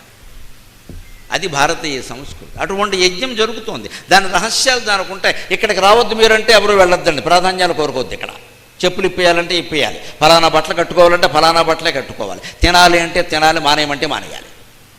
మనం నిబంధనలు మార్చద్దు. దానికి ఉండే నిబంధనలు దానికి ఉంటాయి. ఎందుకంటే యజ్ఞ ఫలం ఎలా ఉంటుందో తెలుసా? అదే వ్యాసుడు అదే భారతంలో శాంతి పర్వంలో భీష్ముడి చేత ధర్మరాజుకు చెప్పిస్తాడు. యజ్ఞఫలం అంటే ఎలా ఉంటుందో నీకేం తెలుసయ్యా ధర్మరాజా, యజ్ఞాలు చేసేస్తున్నారు కానీ యజ్ఞఫలం ఎంత గొప్పది. ఆ యజ్ఞఫలం ఎలా వస్తుందో తెలుసా? ఊరికే యజ్ఞం ముగిసినంత మాత్రాన్ని ఫలం రాదయ్యా. కృష్ణస్య మంత్రో విధివత్ ప్రయుక్తక. యజ్ఞంలో ఎప్పుడు 5 అంగాలు ఉంటాయి. దయచేసి చేయిస్తున్న పురోహితులందరూ గమనించండి. ఇవి సక్రమంగా ఉన్నాయా, లేకపోతే రాదు. కృష్ణస్య మంత్రో విధివత్ ప్రయుక్తక. యథా యథోక్తాస్త్విక దక్షిణాశ్చ యథా యథోక్తాస్త్విక దక్షిణాశ్చ అన్నప్రదానం మనసః సమాధికి అన్నప్రదానం మనసః సమాధికి. పంచాత్మకం యజ్ఞఫలం వదంతి పంచాత్మకం యజ్ఞఫలం వదంతి. యజ్ఞంలో 5 రకాలు, 5 సమానంగా ఉంటేనే, ఉండవలసిన విధంగా ఉంటేనే ఫలితం వస్తుంది. చేతికి 5 వేళ్ళు ఉన్నాయి, సమానంగా లేవు. ఒకటి పొట్టుగా ఉంటుంది, ఒకటి పొడుగ్గా ఉంటుంది, ఒకటి లావుగా ఉంటుంది, ఒకటి సన్నగా ఉంటుంది. అలాగే ఉండాలి. లేకపోతే మీరు చెంబు పట్టుకోవడం కూడా కష్టమే. 5 వేళ్ళు సమానంగా ఉంటే చెంబు కూడా పట్టుకోలేరు. ఇలా ఉంటేనే పట్టుకోగలరు. సమాజంలోనూ అంతే. ఎవడి స్థాయిలో వాడు ఉంటాడు. అందరినీ సమానం చేద్దామని కూడా మూర్ఖత్వం. ప్రపంచం అంతా సామ్యవాదం విఫలమైంది. అందుకే కారణం. అది సాధ్యం కాదు. అది ఇప్పుడు 5 వేళ్ళు సమానం చేయాలంటే ఏం చేయాలండి? ఈ వేలుని ఎలాగో మనం పెంచలేం కదా. అందుకని ఈ వేళ్ళు కోసేయండి. ఏమవుతుందో అన్నం తినడానికి ఉండదు. ఎలా తింటావు? అదేం ఆలోచన? భౌతికంగా సమానత్వం ఎప్పుడూ సాధ్యం కాదు. ఆత్మ సమానత్వం సాధ్యం. అదే వైదిక ధర్మం. అందుకే కమ్యూనిజం ప్రపంచం అంతా విఫలమైంది. ఇవాళ కమ్యూనిస్ట్ రాజ్యం అని పేరు రష్యా. వాడి పక్కనున్న ఉక్రెయిన్ చిన్న ఉడత లాంటి దేశం. దాని మీద ఎందుకంటే అంత కక్షవాడికి? వాడు ఈజ్ ఏ కమ్యూనిస్ట్. సామ్యవాదం కోరుకునేవాడు అందరినీ గౌరవించాలి కదా. పక్క దేశాన్ని మింగేస్తాడా? పైగా 3.5 ఏళ్ళుగా మింగేస్తున్నాడు. మింగడం వీడు వెళ్ళగాల. భారతంలో ఒక కథ ఉంటుంది. గరుత్మంతుడు అమృతాన్ని తేవడం కోసం వెడుతూ పెద్ద ఆహారం కావాలి అన్నట్టు కశ్యపుడు చెప్పాడు. ఏదో అక్కడున్నా ఇక్కడున్నా ఏవో తినమని. అవి మింగేస్తే వాడు మింగేస్తున్నట్ట. లోపల గొంతుకు అడ్డం పట్టింది ఏదో ఆహారం. ఏమిటంటే ఒక యజ్ఞం చేసేటువంటి బ్రాహ్మణుడిని మింగేసాడు. చూడక ఆయన అడ్డం పడ్డాడు. ఆయన లోపలికి వెళ్ళట్లా, బయటికి రావట్లా. గరుత్మంతుడికి ఎక్కిళ్ళు వస్తున్నాయి. ప్రాణం మీదకి వచ్చింది. విప్రకులుండ వెల్వడుము వేగమ నీవును నీ నిషాదియున్. ఇంతకీ ఈ బ్రాహ్మణుడు ఏమన్నా పవిత్రుడా అంటే కాదు. ఆయన బోయేవాళ్ళ అమ్మాయిని చేసుకున్నాడు. ఆయన ఇష్టం అయింది, నీకు అనవసరం. ఆయన బోయేవాళ్ళ అమ్మాయిని చేసుకుని కులాచారం తప్పితే అది వాళ్ళు చూసుకుంటారు. నువ్వు యజ్ఞం చేసేటువంటి బ్రాహ్మణుడు మింగడం మాత్రం తప్పు. ఎవడికి? గరుత్మంతుడికి కూడా తప్పే. విష్ణుమూర్తి వాహనానికి కూడా. ఆయన అక్కడ ఉండిపోయాడు. కంఠానికి అడ్డంగా. లోపలికి వెళ్ళట్లేదు, బయటికి రావట్లేదు. ఏమిటంటే కశ్యపుడిని తండ్రిని అడిగితే ఎవడో మింగేసావు మెంగకుండా వాడు అన్నాడు. నువ్వు జంతువులను తినరా అంటే మనుషులను తింటే అలాగే, అందులో బ్రాహ్మణుడు తినేస్తే అలాగా ఆ బ్రాహ్మణుడికి అడ్డమయ్యాడు. అప్పుడు ఈయనే గరుత్మంతుడు ప్రార్థన చేసిన, ఆయన నువ్వెవడవో, నువ్వు ఎవరిని పెళ్లి చేసుకున్నావో నాకు అనవసరం, నువ్వు సకుటుంబంగా బయటికి రా, నీకు మొత్తం ఉచిత బస్సు ఇస్తాం, రేషన్ కార్డు ఇస్తాం, పాన్ కార్డు ఇస్తాం, ఆధార్ కార్డుకి జత చేస్తాం, నీకు బోల్డ్ ఉచిత పథకాలు ఇస్తాం అన్నాక ఆయన బయటకు వచ్చాడు. అప్పుడు వీడికి అన్నవరి తినమంటే ఏది తినమంటే అది తినాలి కానీ అర్థమైంది తింటానంటే అలాగా, గొప్పదాన్ని కూడా తినేస్తానంటే అలాగా. అందుకని లెక్క 5 అంగాలు సమానంగా సమానంగా కాదు, ఏది ఎలా ఉండాలో అలాగ. ముందు అన్నిటికంటే ప్రధానమైనది యజ్ఞంలో మంత్రం. కృష్ణస్య మంత్రో విధివత్ ప్రయుక్తః. మంత్ర పఠనం సరిగ్గా జరుగుతుందా? జరిగే చోటికి మనం వెళ్ళకూడదు. వారు ఉంటారు అక్కడ. అది ఏకాంత ప్రదేశం. యజ్ఞగుండం దగ్గరే చేస్తారు. మనం వెళ్ళి వాళ్ళని గోకేసి పీకేయకూడదు, వాళ్ళతో సెల్ఫీ దిక్కకూడదు. ఇవాళ యజ్ఞాలు జరిగినా పెళ్లి జరిగినా వేద పండితుల కంటే వీడియో పండితులు ఎక్కువైపోయాడు. నమ శివాయ. ఈ ఫోటో తీసే ఆయన వచ్చి వీడియో తీసే ఆయన వచ్చి వేద పండితులు తప్పుకో అంటాడు. ఎవడెవడు చెప్తే ఎవడు తప్పుకోవాలి? ఫోటో సరిగ్గా అట్లా తప్పుకో. నీకు ఫోటో ముఖ్యమా వేదం ముఖ్యమా? నేను వీడియో వాళ్ళని అనడం లేదండి. వాళ్ళ పని వాళ్ళకి అప్పగించిన పని సక్రమంగా జరగాలి. కృష్ణశ్చ మంత్రో విధివత్ ప్రయుక్తక. ముందు మంత్రజపం అనేది సక్రమంగా జరగాలి. పూర్తిగా ప్రత్యక్షరము ధ్వని స్పష్టంగా వినపడేలా జరగాలి. అందుకే వారిని అది చేసుకొని ఇవాళ మనం ఇబ్బంది పెట్టకూడదు.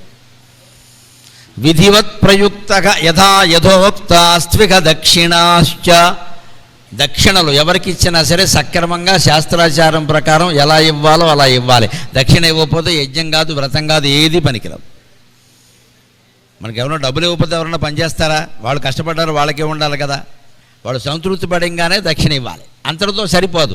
అన్న ప్రధానం మనసమాధికి. యజ్ఞంలో మంత్రజపం ఒకటి ప్రధానం. తర్వాత అక్కడ జరిగేవన్నీ కూడా శాస్త్రోక్తంగా జరగాలి. ప్రక్రియలు ఏ పదార్థం అంటే ఆ పదార్థమే. ఎందుకంటే యజ్ఞం శాస్త్ర సమ్మతం, వేదమే కాదు శాస్త్రం ఉంది. శాస్త్రంలో చెప్పిన ప్రకారమే జరగాలి. కెమిస్ట్రీ ఫిజిక్స్ చదువుకున్న వాళ్ళకి బాగా అర్థమవుతుంది. ప్రయోగాల్లో ఏ పదార్థాలు వాడాలో అవే వాడాలి. ఇన్ని డిగ్రీలు ఉష్ణోగ్రత అంటే అంతే, 1 డిగ్రీ ఎక్కువ కాకూడదు, తక్కువ కాకూడదు. శాస్త్రం అంతే, యజ్ఞం శాస్త్రం. ఏ పదార్థ దర్భలంటే దర్భలే, దానిమ్మ పళ్ళు అంటే దానిమ్మ పళ్ళే, తేడా రాకూడదు. ఆ ప్రకారమే చేయాలి. అది విధివత్ ప్రయుక్త. యథోక్తాస్త్వక దక్షిణాశ్చ. ఈ దేనికి దక్షిణ ఎలా ఇవ్వాలో ఒక లెక్క ఉంటుంది, దాని ప్రకారం ఇవ్వాలి.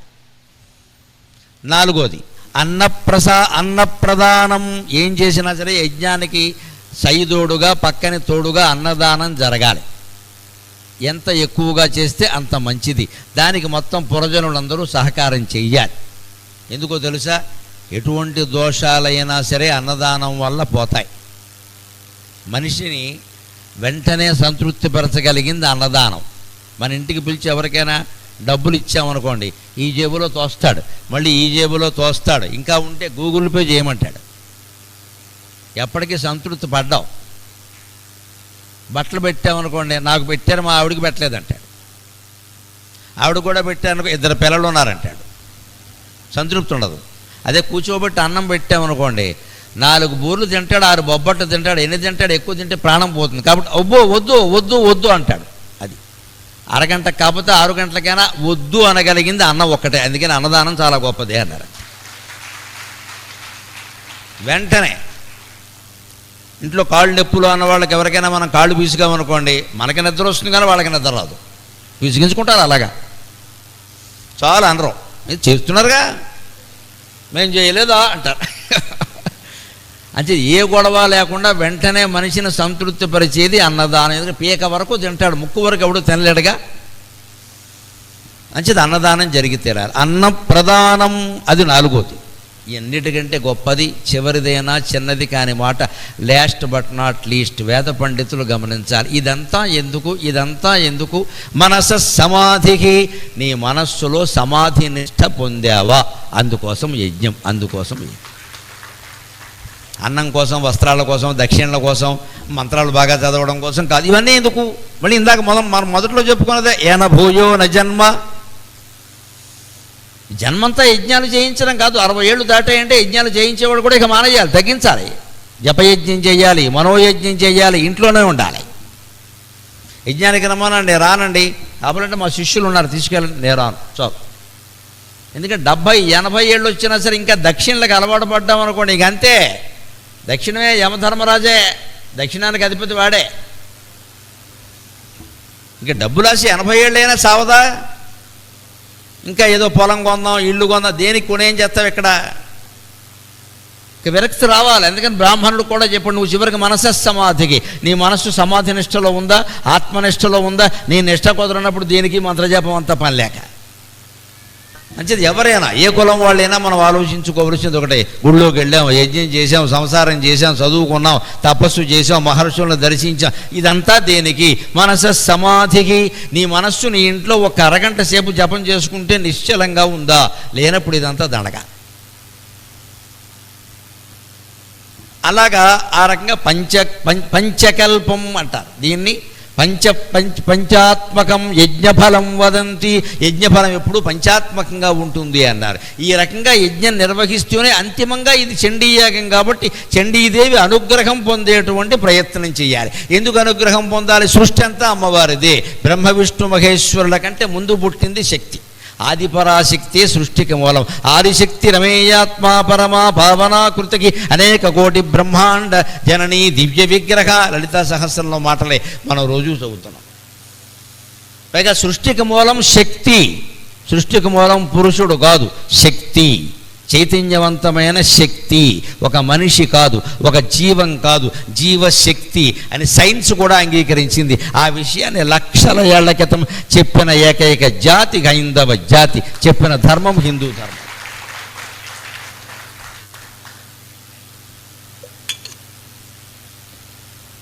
లలితా సహస్రం ఎప్పుడుదా? బ్రహ్మాండ పురాణంలో. ఇది శ్రీవేదం వ్యాస మహర్షి విరచితే బ్రహ్మాండ పురాణే ఉత్తరఖండే హయగ్రీవాగస్య సంవాదే లలితా రహస్య నామ సహస్రస్తోత్ర కథనం నామ ద్వితీయోధ్యాయ అని చదువుతున్నావు కదా. లలితా సహస్రం అంతా రహస్యం అండి. ఇతర సహస్రనామాల కంటే లలితా సహస్రం చాలా రహస్యమైనది. అందులో సంకేతాలు చాలా ఉంటాయి.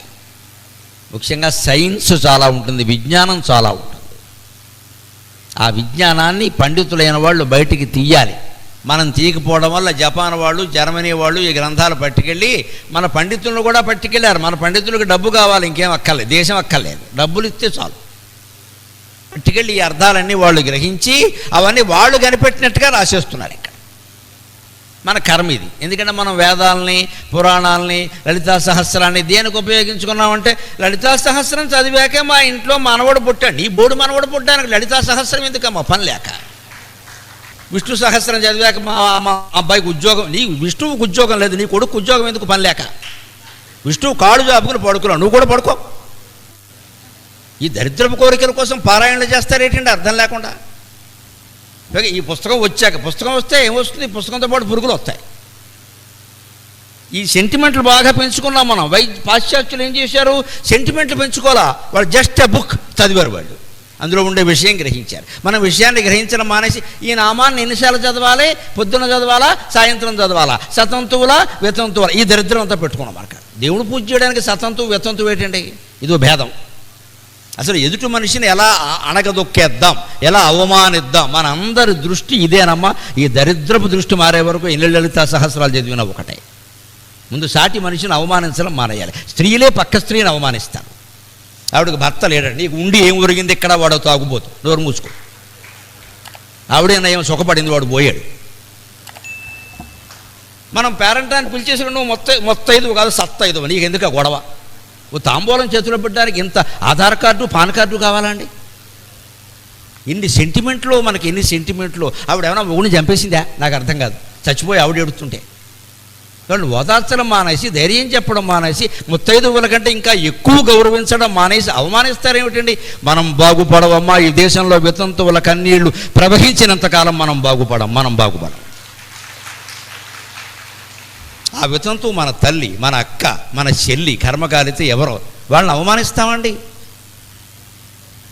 సువాసిని పూజ అనడం, వీళ్ళని పిలవడం, వాళ్ళని పిలవకపోవడం ఎవరు చెప్పారమ్మా? అంత దోషమా? 16 మంది పెళ్ళాలను మార్చినా, 36 మంది మొగుళ్ళను మార్చినా వేదికల మీద దండేసి గౌరవిస్తాం. వారి వ్యక్తిగత జీవితం అంటాం. మరి వితంతువు కూడా వ్యక్తిగత జీవితమే కదా. పోయింది ఆవిడ మొగుడు, సమాజానికి మొత్తానికి మొగుడు పోలేదుగా. వ్యక్తిగత జీవితాల్లోకి మనం ఎలా పెడతామండి? వెళ్ళకూడదు. అమ్మవారి మీద గౌరవం ఉంటే స్త్రీ అన్న ప్రతి వ్యక్తిని గౌరవించాల్సిందే. ఆవిడ సతంతువా వితంతువా నీకు అనవసరం. ఆవిడకి పిల్లలు ఉన్నారా లేదా నీకు అనవసరం అవన్నీ అసలు అడక్క. ఆ విషయం అడక్క. తప్పులు ఏమైనా ఉంటే ఆవిడ చూసుకుంటుంది, నువ్వెలా అడుగుతావు? మనమే మళ్ళీ అంతా సమానం అంటారు. ఇక్కడ ఇదే రహస్యం.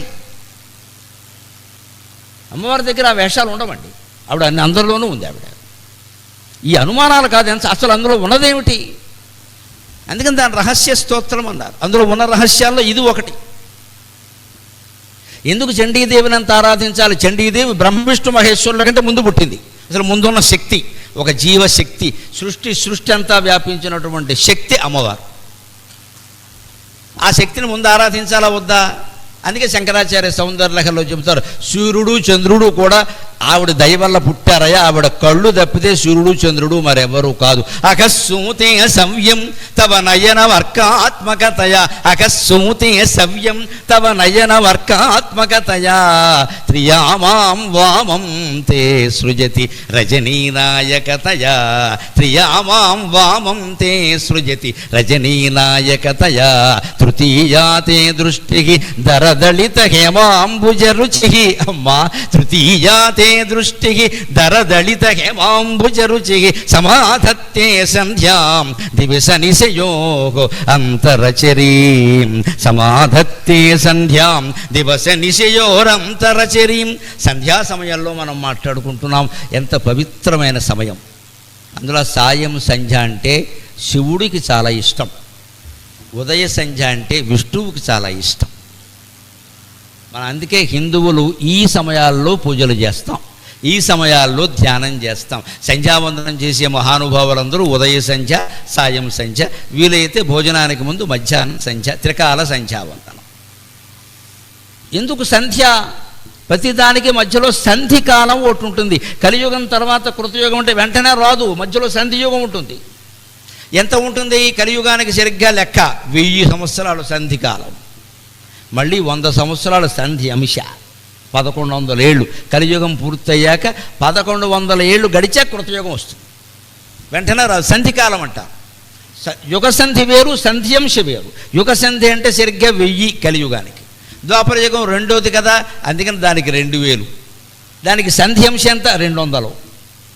త్రేతాయుగం మూడోది కదా, దానికి సంధియుగం అంతా 3000 ఏళ్ళు. దానికి సంధ్యంశ ఎంత? 300 ఏళ్ళు. కృతయుగం నాలుగోది కదా, దానికి సంధికాలం ఎంత? 4000 ఏళ్ళు. దానికి సంధ్యంశ యుగ సంధ్యంశ ఎంత? 400 ఏళ్ళు. 4400, 3300, 2200, 1100 కలుపుకోండి, 10,000 అవుతుంది. 11,000. 4, 3, 2, 1, 10 పైన 100 కలపండి, 11,000 ఏళ్ళు అయ్యింది. ఈ యుగ సంధి కాలం ఇది. అంటే కాలంలో మార్పు అనేది ఒక్కసారిగా రాదు, అలా గడుస్తూ ఉండగా వస్తుంది. ఈ మొత్తం కాలాన్ని నిర్ణయించింది ఎవరు? కాలాయ మహాకాలాయ త్రికాగ్ని కాలాయ కాలాగ్ని రుద్రాయ. ఎవరినంటున్నారు? కాలం అనగానే మనకి వేదం మొత్తం శివుణ్ణి చెబుతోంది. అదే ప్రదేశం అనగానే విష్ణువుని చెబుతోంది. వ్యాప్నోతీతి విష్ణు. ప్రదేశాన్ని ఎక్కువగా వ్యాపించవలసి వచ్చిందంటే వచ్చిన అవతారం ఎత్తింది ఎవరండి? త్రివిక్రముడు విష్ణువు, శివుడు ఎత్తలేదు. అంచేత ప్రదేశాన్ని మొత్తం వ్యాపించే లక్షణం విష్ణుతత్వం. స్పేస్ అంటాం మనం, ఆంగ్లంలో స్పేస్ అంటాం. సృష్టికి 3 కారణాలు సైన్స్ అంగీకరించిన విషయం. Space, time and causation. Science అంగీకరించిన విషయం ఇది. ఆ మూడింటినే మనం విష్ణువు, శివుడు, అమ్మవారి రూపంలో అర్చన చేస్తున్నాం. The most scientific religion in the whole world is Hindu religion only. అనుమానమే లేదు. ఎవరిని పడితే వాడిని తీసుకొచ్చి దేవుడిగా మనం పెట్టేలేదు ఇక్కడ. ఇది హిందువులకు ఎంతోమంది దేవతలు, పిచ్చి మాటలు అవన్నీ. ఎంతోమంది దేవతలు లేరు, ఒకే దేవుణ్ణి మనం అనేక రూపాల్లో ఆరాధిస్తున్నాం. We are brilliance. మనం చాలా తెలివైన వాళ్ళం. ఒక రూపాన్ని, ఓ పుస్తకాన్ని పట్టుకుని ఏడవట్లేదు ఇక్కడ. ఓ పుస్తకాన్ని పట్టుకు ఏడిచామనుకో, మన ప్రశ్నకి ఆ పుస్తకంలో సమాధానం లేకపోతే పుస్తకం తగలబెట్టేయాలి. ఇంక చేసేది లేదు ఇక్కడ. ఇప్పుడు మనకు ఒక పుస్తకం కాదు, ఓ పైనంతై మహర్వాటి పైనంతై సత్యపదోన్నతుండగుచు బ్రహ్మాండాంత సంవర్ధియై. ఈ వ్యాపించడం విష్ణు తత్వం అంటే స్పేస్. టైం ఎవరండి? కాలం. కాలాయ త్రికాగ్ని కాలాయ కాలాగ్ని రుద్రాయ అన్ని కాలం. అందుకే సదాశివుడు గమనించండి, సదా అనే విశేషణం శివుడికే ఉంటుంది, విష్ణువుకు ఉండదు, అమ్మవారికి ఉండదు, కుమారస్వామికి ఉండదు, ఎవ్వరికి ఉండదు. సదా అంటే ఎల్లప్పుడు. ఎల్లప్పుడు అంటే టైం. సదాశివుడే, సదా విష్ణువు, సదా కుమారుడు, సదా వినాయకుడు ఉండదు, సదాశివుడే. అంచేత కాలతత్వం శివుడు, ప్రదేశతత్వం విష్ణువు. ఈ రెండింటి మధ్య కార్యకారణ సంబంధమే మన చండీదేవి అమ్మవారు, కాజేషన్ అంటే. అందుకే ఆవిడ ఎవరండి? 2 పురుషుల మధ్యలో వీళ్ళ చెల్లెల్లో వీళ్ళ అక్కను ఆయనకిచ్చి పెళ్లి చేసేస్తే 2 వ్యాపారస్తులు ఉన్నారనుకోండి, పార్ట్నర్షిప్. 2 పార్ట్నర్షిప్ శాశ్వతంగా కొనసాగాలంటే అన్నదమ్ములు పార్ట్నర్లు అయితే చెప్పలేమమ్మా. ఒక్కోసారి బాగుంటే ఒక్కోసారి బాగుండే. ఎందుకంటే తోడుకోడళ్ళు ఉన్నారు, 2 కార్పొరేషన్లు అక్కడ. వీళ్ళు పండవరం. మీ అన్నను చుట్టట్టుకో అని ఈవిడ చెప్పేస్తుంది, మీ తమ్ముడు పట్టుకొని ఆవిడ చెప్పేస్తుంది. అదే మధ్యలో ఈ ఇద్దరు పార్ట్నర్లో ఒకరి చెల్లెల్ని ఒకరికి ఇచ్చి పెళ్లి చేశారనుకోండి, అవతల వాడి యొక్క క్షేమాన్ని చూస్తుంది తమ్ముడు, సొంత తమ్ముడు, మా పుట్టింటి వాళ్ళు అని భర్తకి నచ్చచెబుతుంది. ఒకవేళ భర్తకే ఏదో అన్యాయం జరిగింది అనుకోండి, తమ్ముడికి నచ్చచెబుతుంది, యారా పుట్టింట్లో పుట్టాను నాకేమి ఇచ్చారా మీరు, పెళ్లి చేసి పంపారు అంతేనా, ఈ సంవత్సరం వాటా మీ బావకు వదిలేలేవా అంటుంది. నోరు మూసుకొని వదిలేస్తాడు, అక్క మీద ప్రేమ.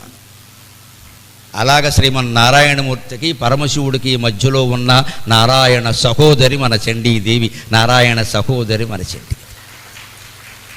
పౌరాణిక సంబంధాలను ఇలా అర్థం చేసుకుంటే అంతా బాగుంటుంది. నారాయణునికి చెల్లెలు పద్మనాభ సహోదరి లలిత సహస్రంలో ఉంది కదా, నారాయణి నాదరూప నామరూప వివర్జిత. నారాయణి అనడం ఏమిటండి, శివుడు భార్యని. అంటే మానవ సంబంధాలని పవిత్రీకరించడమే హిందూ మతం. వాళ్ళందరూ అత్తాకోడళ్ళు అన్నచెల్లెళ్ళు కదా, మీ సంబంధాలు కూడా ఇలా చూసుకోండి. మేము ఎలా ఉన్నాం, శుభ్రంగా ఇద్దరు వ్యాపారస్తులు ఉన్నారు, పార్ట్నర్షిప్ నడుస్తుంది, వీళ్ళ చెల్లెళ్ళు వాళ్ళకో వాళ్ళ చెల్లెళ్ళు వీళ్ళకో ఇచ్చేస్తే గొడవలు ఉండవు. హాయిగా ఏం డెవలప్ అయినా మనమే కదా, కాస్త సామరస్యం ఉంటుంది. అదే అన్నదమ్ములో స్నేహితులు అనుకోండి, ఏమో ఎప్పుడు విడిపోతారో తెలియదు, గొడవలు ఎప్పుడు పెట్టుకుంటారో తెలియదు. ఎందుకంటే అవతల కుటుంబాలు వేరు, ఎవరు క్షేమం వారు కోరుకుంటే స్వార్థం ప్రవేశించింది. ఇద్దరు క్షేమం కోరాలంటే మధ్యలో ఒక అనుబంధం ఉండాలి. అందుకని టైం స్పేస్ రెండూ బాగుండాలంటే కాజేషన్ ఉండాలి. ఆ కార్యకారణ శక్తే అమ్మవారు. ఆవిడ్ని మనం చండీదేవి రూపంలో ఆరాధిస్తాం. అందుకే ఆవిడ కుడి కన్ను సూర్యుట్ట, ఎడమ కన్ను చంద్రుట్ట. అహస్సూతే సవ్యం తవ నయనం అర్కాత్మకతయా, శంకరాచార్య చెబుతున్నారు సౌందర్యలహరి.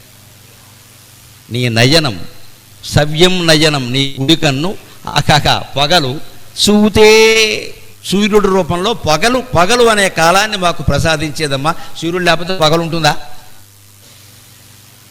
మరి రెండో కన్ను ఏం చేసిందిట, త్రియామాం వామం తే సృజతి రజనీనాయకతయా.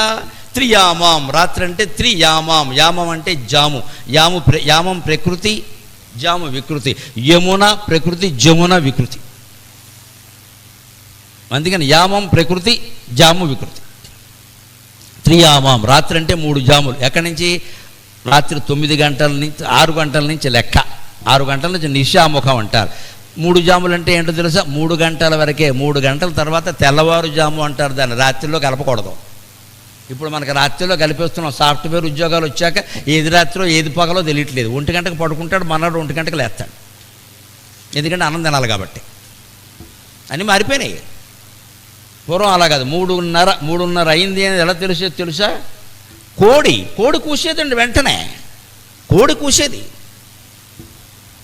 ఇప్పటికే ఆ కోడి కూతని అనుసరించేవాళ్ళు పక్కాగా ఉంటారండి. మా ఇంట్లో ఎప్పుడైనా నేను ఇలా కార్యక్రమాలు సభల్లో పాల్గొని ఆలస్యంగా ఇంటికి వెళ్ళాను అనుకోండి, పెద్ద ఇబ్బంది ఏంటంటే 10ంటికి పడుకుంటాను. ఖచ్చితంగా 10ంటికి మొత్తం లోకాలన్నీ మూసేయవలసిందే, పడుకోవలసిందే, మళ్ళీ 5ంటికి లేవాల్సిందే. కానీ మా పని మనిషి నాకు ఇంకా గొప్ప క్రమశిక్షణ పెట్టి 10 నిమిషాలు ముందు వస్తుంది వచ్చిన దాని గురించి 4:50కి లేవాల్సి వస్తుంది. ఏం చేయమంటావు? లేకపోతే దానికి ఇంకో ఇల్లు దొరుకుతుంది, మనకి ఇంకో మనిషి దొరకదు. కర్మ అంటే అంతే. అయ్యా నేను ఇంకో ఇల్లు ఒప్పుకున్నాను, అయ్యా నేను ఇప్పుడు, నీ దయ తల్లి, నువ్వు చండీదేవి కంటే ఎక్కువ. మంగళహారతి పని మనిషి పార్వతి, మానకే మధుమతి మానితే అధోగతి అని పాట కూడా లేదు. దాన్ని సంతోషపెట్టా. అయ్య బాబు మా అయ్యగారు నా మీద పద్యం చెప్పి, పద్యం కాదు వెరుముఖమా పాట అన్నాను. అది ఏమిటో తెలిస్తే కదా దాన్ని నేను గలారం పెట్టుకుని లేస్తూ కూడా, ఎందుకంటే భార్య లేవచ్చమా అన్నిటికీ ఆవిడేనా, మనం ఏం చేస్తాం ఇక్కడ. నాకు పైగా అనుష్ఠానం ఉంది. పొద్దున్న 6:30కి అనుష్ఠానం మొదలెట్టకపోతే 8:30 వరకు అవ్వదు. అది అంతవరకు కాఫీ కూడా తాగను, పాలు ఏం లేదు, మంచినీళ్ళు లేవు. 8:30కే మన పని మనకు సక్రమంగా సాగాలంటే ఒక సమయం ఉండాలి. వాళ్ళ గురించి మార్చుకోను, ఎందుకని తప్పదు. మళ్ళీ మానేసి రమ్మన్నాం అనుకో 10ంటికి వస్తుంది. అప్పుడు ఇంకా ఊడిస్తే ఎంత, ఊడకపోతే ఎంత 10ంటికి. అంటే కొన్ని పద్ధతులు, ఆచారాల సంప్రదాయాలు ఏర్పడినప్పుడు మనం సర్దుకోవాలి, తప్పదు. ఆ నియమం ప్రకారం ఉంటే నడుస్తుందా లేదా? అలాగే త్రియామ అంటే తెల్లారకట్ట రాత్రిలోకి రాదండి, అందులో కలపకూడదు. మనం నిద్రపోతాం వల్ల కల్పిస్తున్నాం. రాత్రి అంటే సాయంత్రం 6 నుంచి తెల్లారకట్ట 3 గంటల వరకే. అది కూడా 6 to 7 నిశాముఖం అంటారు. అందుకని వాళ్ళకి ఏం లేవండి. అది తెలుగు ఇంగ్లీషు. నేను సార్ డోర్ అంటే నేను అన్నాను, డోర్ అనకూడదు అంజమ్మ, తలుపాను అన్నాను. నాకు ఇంగ్లీష్ రాదు, తెలుగే వచ్చు. ఇప్పుడు నేను నవ్వుకోవలసి వచ్చింది. ఏది ఇంగ్లీష్ ఏది తెలుగు అంటే పాపం వాళ్ళు ఎలా ఉన్నారు అంటే వాళ్ళకు వచ్చింది తెలుగు, రాంది ఇంగ్లీషు, అంతే. మీరు ఎక్కడి నుంచి తెలుగు మాధ్యమాన్ని అమలు చేస్తారు మీరు? అందుకే అధికార భాషా సంఘం పదవికి నన్ను ఆంధ్రప్రదేశ్ ప్రభుత్వం వారు ఆహ్వానిస్తే సవినయంగా నా వల్ల కాదని చెప్పాను. ఇప్పుడు ఈ పరిస్థితుల్లో ఏం చేస్తాం మనం? ఏది తెలుగో ఏది ఇంగ్లీషో తెలియని వాళ్ళు ఉంటే ఏం చేస్తాం? ఇప్పుడు వస్తూ చూశాను, కుబేరా సినిమా వచ్చింది కదా, మీరు చూడండి ఎక్కడైనా ఇంగ్లీషులో రాశారు KUBERA, తెలుగులో కుబేర లేదండి. ఇదేం కర్మ అంటే మన యువతరం ఎవరికి తెలుగు లిపి రాదు, నమశివాయ, వాడు సినిమాకి రావాలి అంటే ఇంగ్లీషులో రాయాలి. ఈ కర్మ వచ్చింది. కుబేరుడు ఇంగ్లీషు వాడు అయ్యాడు. ఎంత దిగజారిపోయిన స్థితిలోకి మనం వెళ్ళిపోయి ఏదో ఉద్ధరించేద్దామంటే ఎవరినెవరు ఉద్ధరించుకోవాలి? ఎవరిని వారే ఉద్ధరించుకోవాలి. అంచేతనే ముందు 6 గంటలకు కాకపోతే 5 గంటలకైనా మనం లేవాలి, వాళ్ళని లేపాలి. వాళ్ళు ఎప్పుడప్పుడు లేస్తారులే అంటే ఏంటిది? త్రియామ, రాత్రి అంటే 3 జాములే, తెల్లారు కట్టని తెల్లారుజాము అంటారు, రాత్రిలో కలపకూడదు దాన్ని. అది లేచి పనులు చేసుకోవలసిన కాలం బ్రాహ్మీ ముహూర్తం అది. అప్పుడు కూర్చొని నువ్వు ధ్యానం చేయకపోయినా స్నానం చేసినా మంచిదే, పుణ్యం వస్తుంది. ధ్యానం వద్దు, స్నానం చేయముందు త్రియామ. ఆ జాము ఎవరండి? అమ్మవారి యొక్క ఎడమ కన్ను. పైగా గమనించండి, ఎడమ కన్ను చంద్రుడు అన్నారు, కుడి కన్ను సూర్యుడు అన్నారు. తేడా ఉందండి. కుడి ఎడమ అయితే పొరపాటు లేదు అని దేవతా సినిమాలో కుదురుతుంది, జీవితంలో కుదరదు. కుడే, ఎడమే. ఎందుకని? ఎడంవైపు ఎప్పుడు అభివృద్ధికి చిహ్నం, కుడివైపు పూర్ణ పరిజ్ఞానానికి చిహ్నం. లెక్కది మన సంప్రదాయం. అందుకే వ్రతం చేసినా, నోము చేసినా, పెళ్లిపీటల మీదైనా భార్యను ఎడంవైపు కూర్చోబెడతారు. డెవలప్మెంట్ కోసం. భార్య పెళ్లి చేసుకునేది ఎందుకు? సంతానం కలగాలి కదా, అభివృద్ధి అవ్వాలి కదా, అంతేగాని సన్యాసం పుచ్చుకోవడానికి కాదుగా. ఒక్కడే ఉందాల్చుకుంటే కుడివైపు కూర్చోవాలి. కుడివైపు తల్లి కూర్చుంటుంది, చెల్లెలు కూర్చుంటుంది, భార్య ఎడంవైపు కూర్చోవాలి. దానికి ఒక శాస్త్రం ఉంది. చోట్ల కూర్చోబెట్టక నెత్తిమి కూర్చో వద్దన్నారు. ఎందుకు ఎడం వైపున అంటే మీరు కాగితం మీద 0 వేయండి. పురుషుడైనా స్త్రీ అయినా ఎవరైనా సృష్టికి మూలమైన తత్వం పూర్ణం. పూర్ణమిదం పూర్ణమదః పూర్ణాత్ పూర్ణముదచ్యతే. పూర్ణం ఓ 0 వేయండి. పూర్ణం అంటే 0 వేయండి. జీరోకి పక్కనే రైట్ సైడ్ అంటే జీరోకి రైట్ సైడ్ ఏముంటుంది? మన రైట్ సైడ్, దాని రైట్ సైడ్గా ఉన్నాం కదా.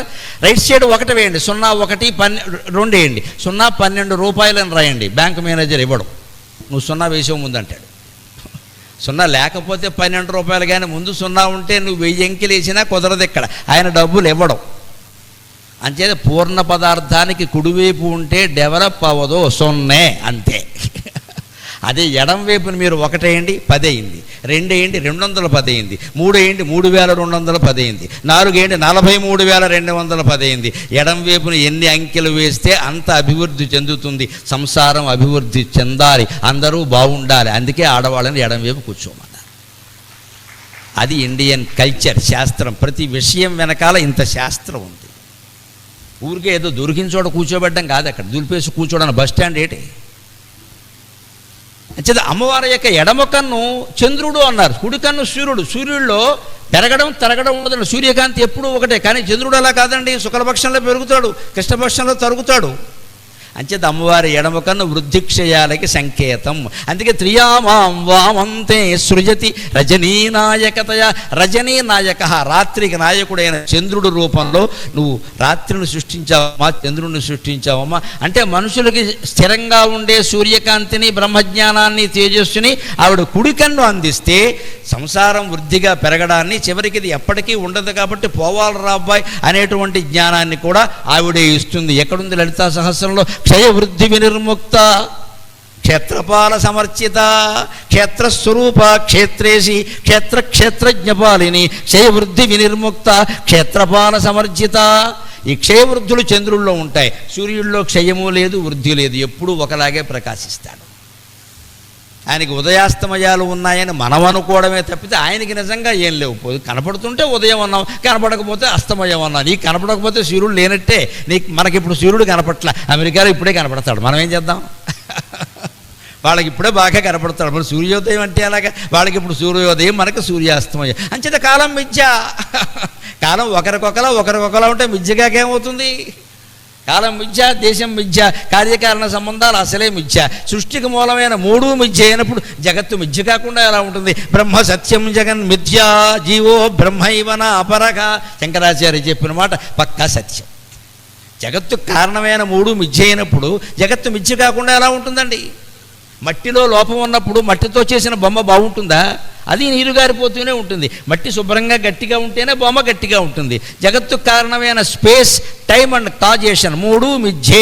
అమ్మవారు ఎవరండి? మిథ్యా జగదధిష్టాత్రి, ముక్తిదా ముక్తి రూపిణి, మిథ్యా జగత్తుకి అధిష్టానం. అంచేది అమ్మవారి యొక్క దర్శనం అయితే మనం ఈ జగత్తు మిథ్య అని గ్రహించగలుగుతాం. నేనెవరు అంటే నేను సాక్షాత్ అమ్మవారి స్వరూపమే అని ప్రతి ఒక్క వ్యక్తికి అర్థమవుతుంది. అప్పుడు చండీయాగం సఫలమైనట్టు లెక్క, సఫలమైనట్టు లెక్క. అంతేకాదు అమ్మవారిలో ఇంకో విశేషం ఉంది. ఆవిడ వాళ్ళ భర్తలాగే ఆవిడకు కూడా మూడో కన్ను ఉంది, శివుడిలాగే. మరి ఆ మూడో కన్ను ఏమిటండి అంటే ఇప్పుడు చెబుతున్నారు. తృతీయాతే దృష్టికి దర దళిత హేమాంబుజ రుచికి. అందరికీ లక్ష్మీదేవికి, సరస్వతీదేవికి, విష్ణుమూర్తికి, బ్రహ్మకి, ఇంద్రుడికి, చంద్రుడికి అందరికీ రెండు కళ్ళే ఉన్నాయమ్మా. మీ ఆయనకి నీకు మాత్రమే మూడు కళ్ళు ఉన్నాయి. ఆ మూడో కన్ను ఏమిటంటే ఈ భూమధ్యంలో ఉంటుంది, దాన్ని జ్ఞాననేత్రం అంటారు. అది ఎటువంటిది? శివుడు మూడో కన్నుకి ఈవిడ మూడో కన్నుకి తేడా ఉంది. ఎందుకని? శివుడు మూడో కన్ను మూసుకొని ఉంటుంది, ఆయన మొత్తం కంపెనీ మూసేస్తాడు, అంతే ఆయన లెక్క. ప్రళయం అంటే మూసేయి మూసేయి మూసేయి. ఎప్పుడు చండీదేవికి పరమేశ్వరుడికి ఒకటే తగాద, మూసేయి కంపెనీ అంటే వద్దు నువ్వు ఊరుకో అని చెప్తుంది ఆవిడ. సృష్టిని మూసేయమంటాడు శివుడు, ఆవిడేమంటుంది? నేను చూసుకుంటానయ్యా, సరదాగా నాటకం ఆడుతుంటే నువ్వు తయారయ్యేవి ఇక్కడ చేదస్తంబో కూడా చెబితే వెంట కొడితే ఎడుతున్నాడు. కూర్చో, చప్పుడు చేయి కూర్చో అంటాడు తెలంగాణ భాషలో. చప్పుడు చేయి కూర్చో, ఆయన మాట్లాడడం కూడా కూర్చుంటాడు. నీకు ఎందుకు? నా లీల నేను నడిపించుకుంటా, నా భక్తులను నేను నడిపించుకుంటా, ఈ రహస్యాలు నేను చెప్పుకుంటా, ఈ మాయ ఒక నాటకం ఆడుతా, ఇది నాటకం అని నేను చెప్పినప్పుడు నీకెంతగా ఊరుకో. అందుకే గమనించండి లలితాదేవి ఎలా కూర్చుంటుందో.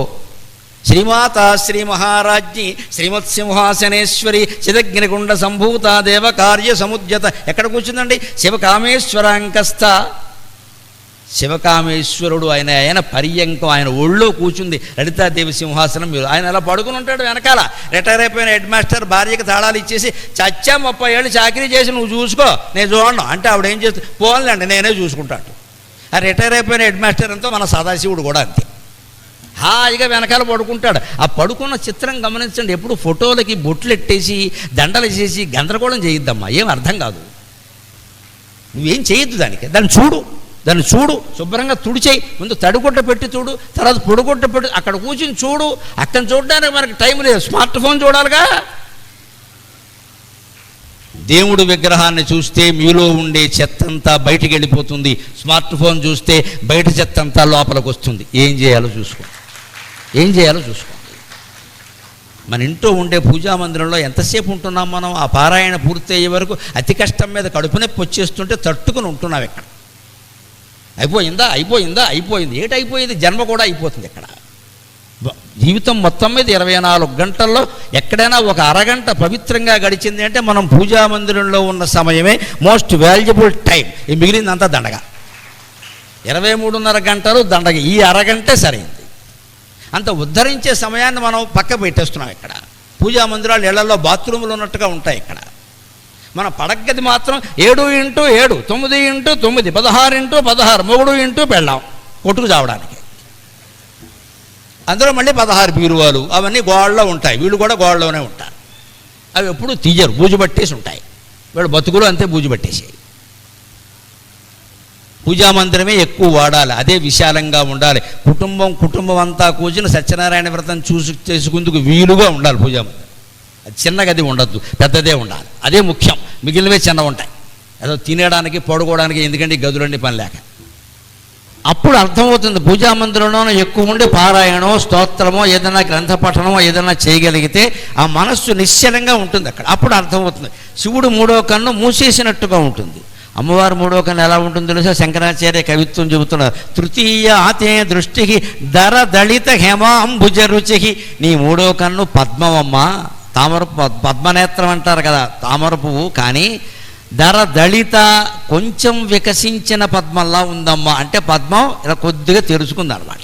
అది కూడా హేమాంబుజ రుచికి బంగారు పద్మంలా. మరి అమ్మవారు బంగారు కొండ కదండి, అందుకని ఆవిడ కళ్ళు కూడా బంగార పద్మాలాగా ఉంటాయి. మామూలు పద్మాలు ఆవిడికి పని ఏమిటి?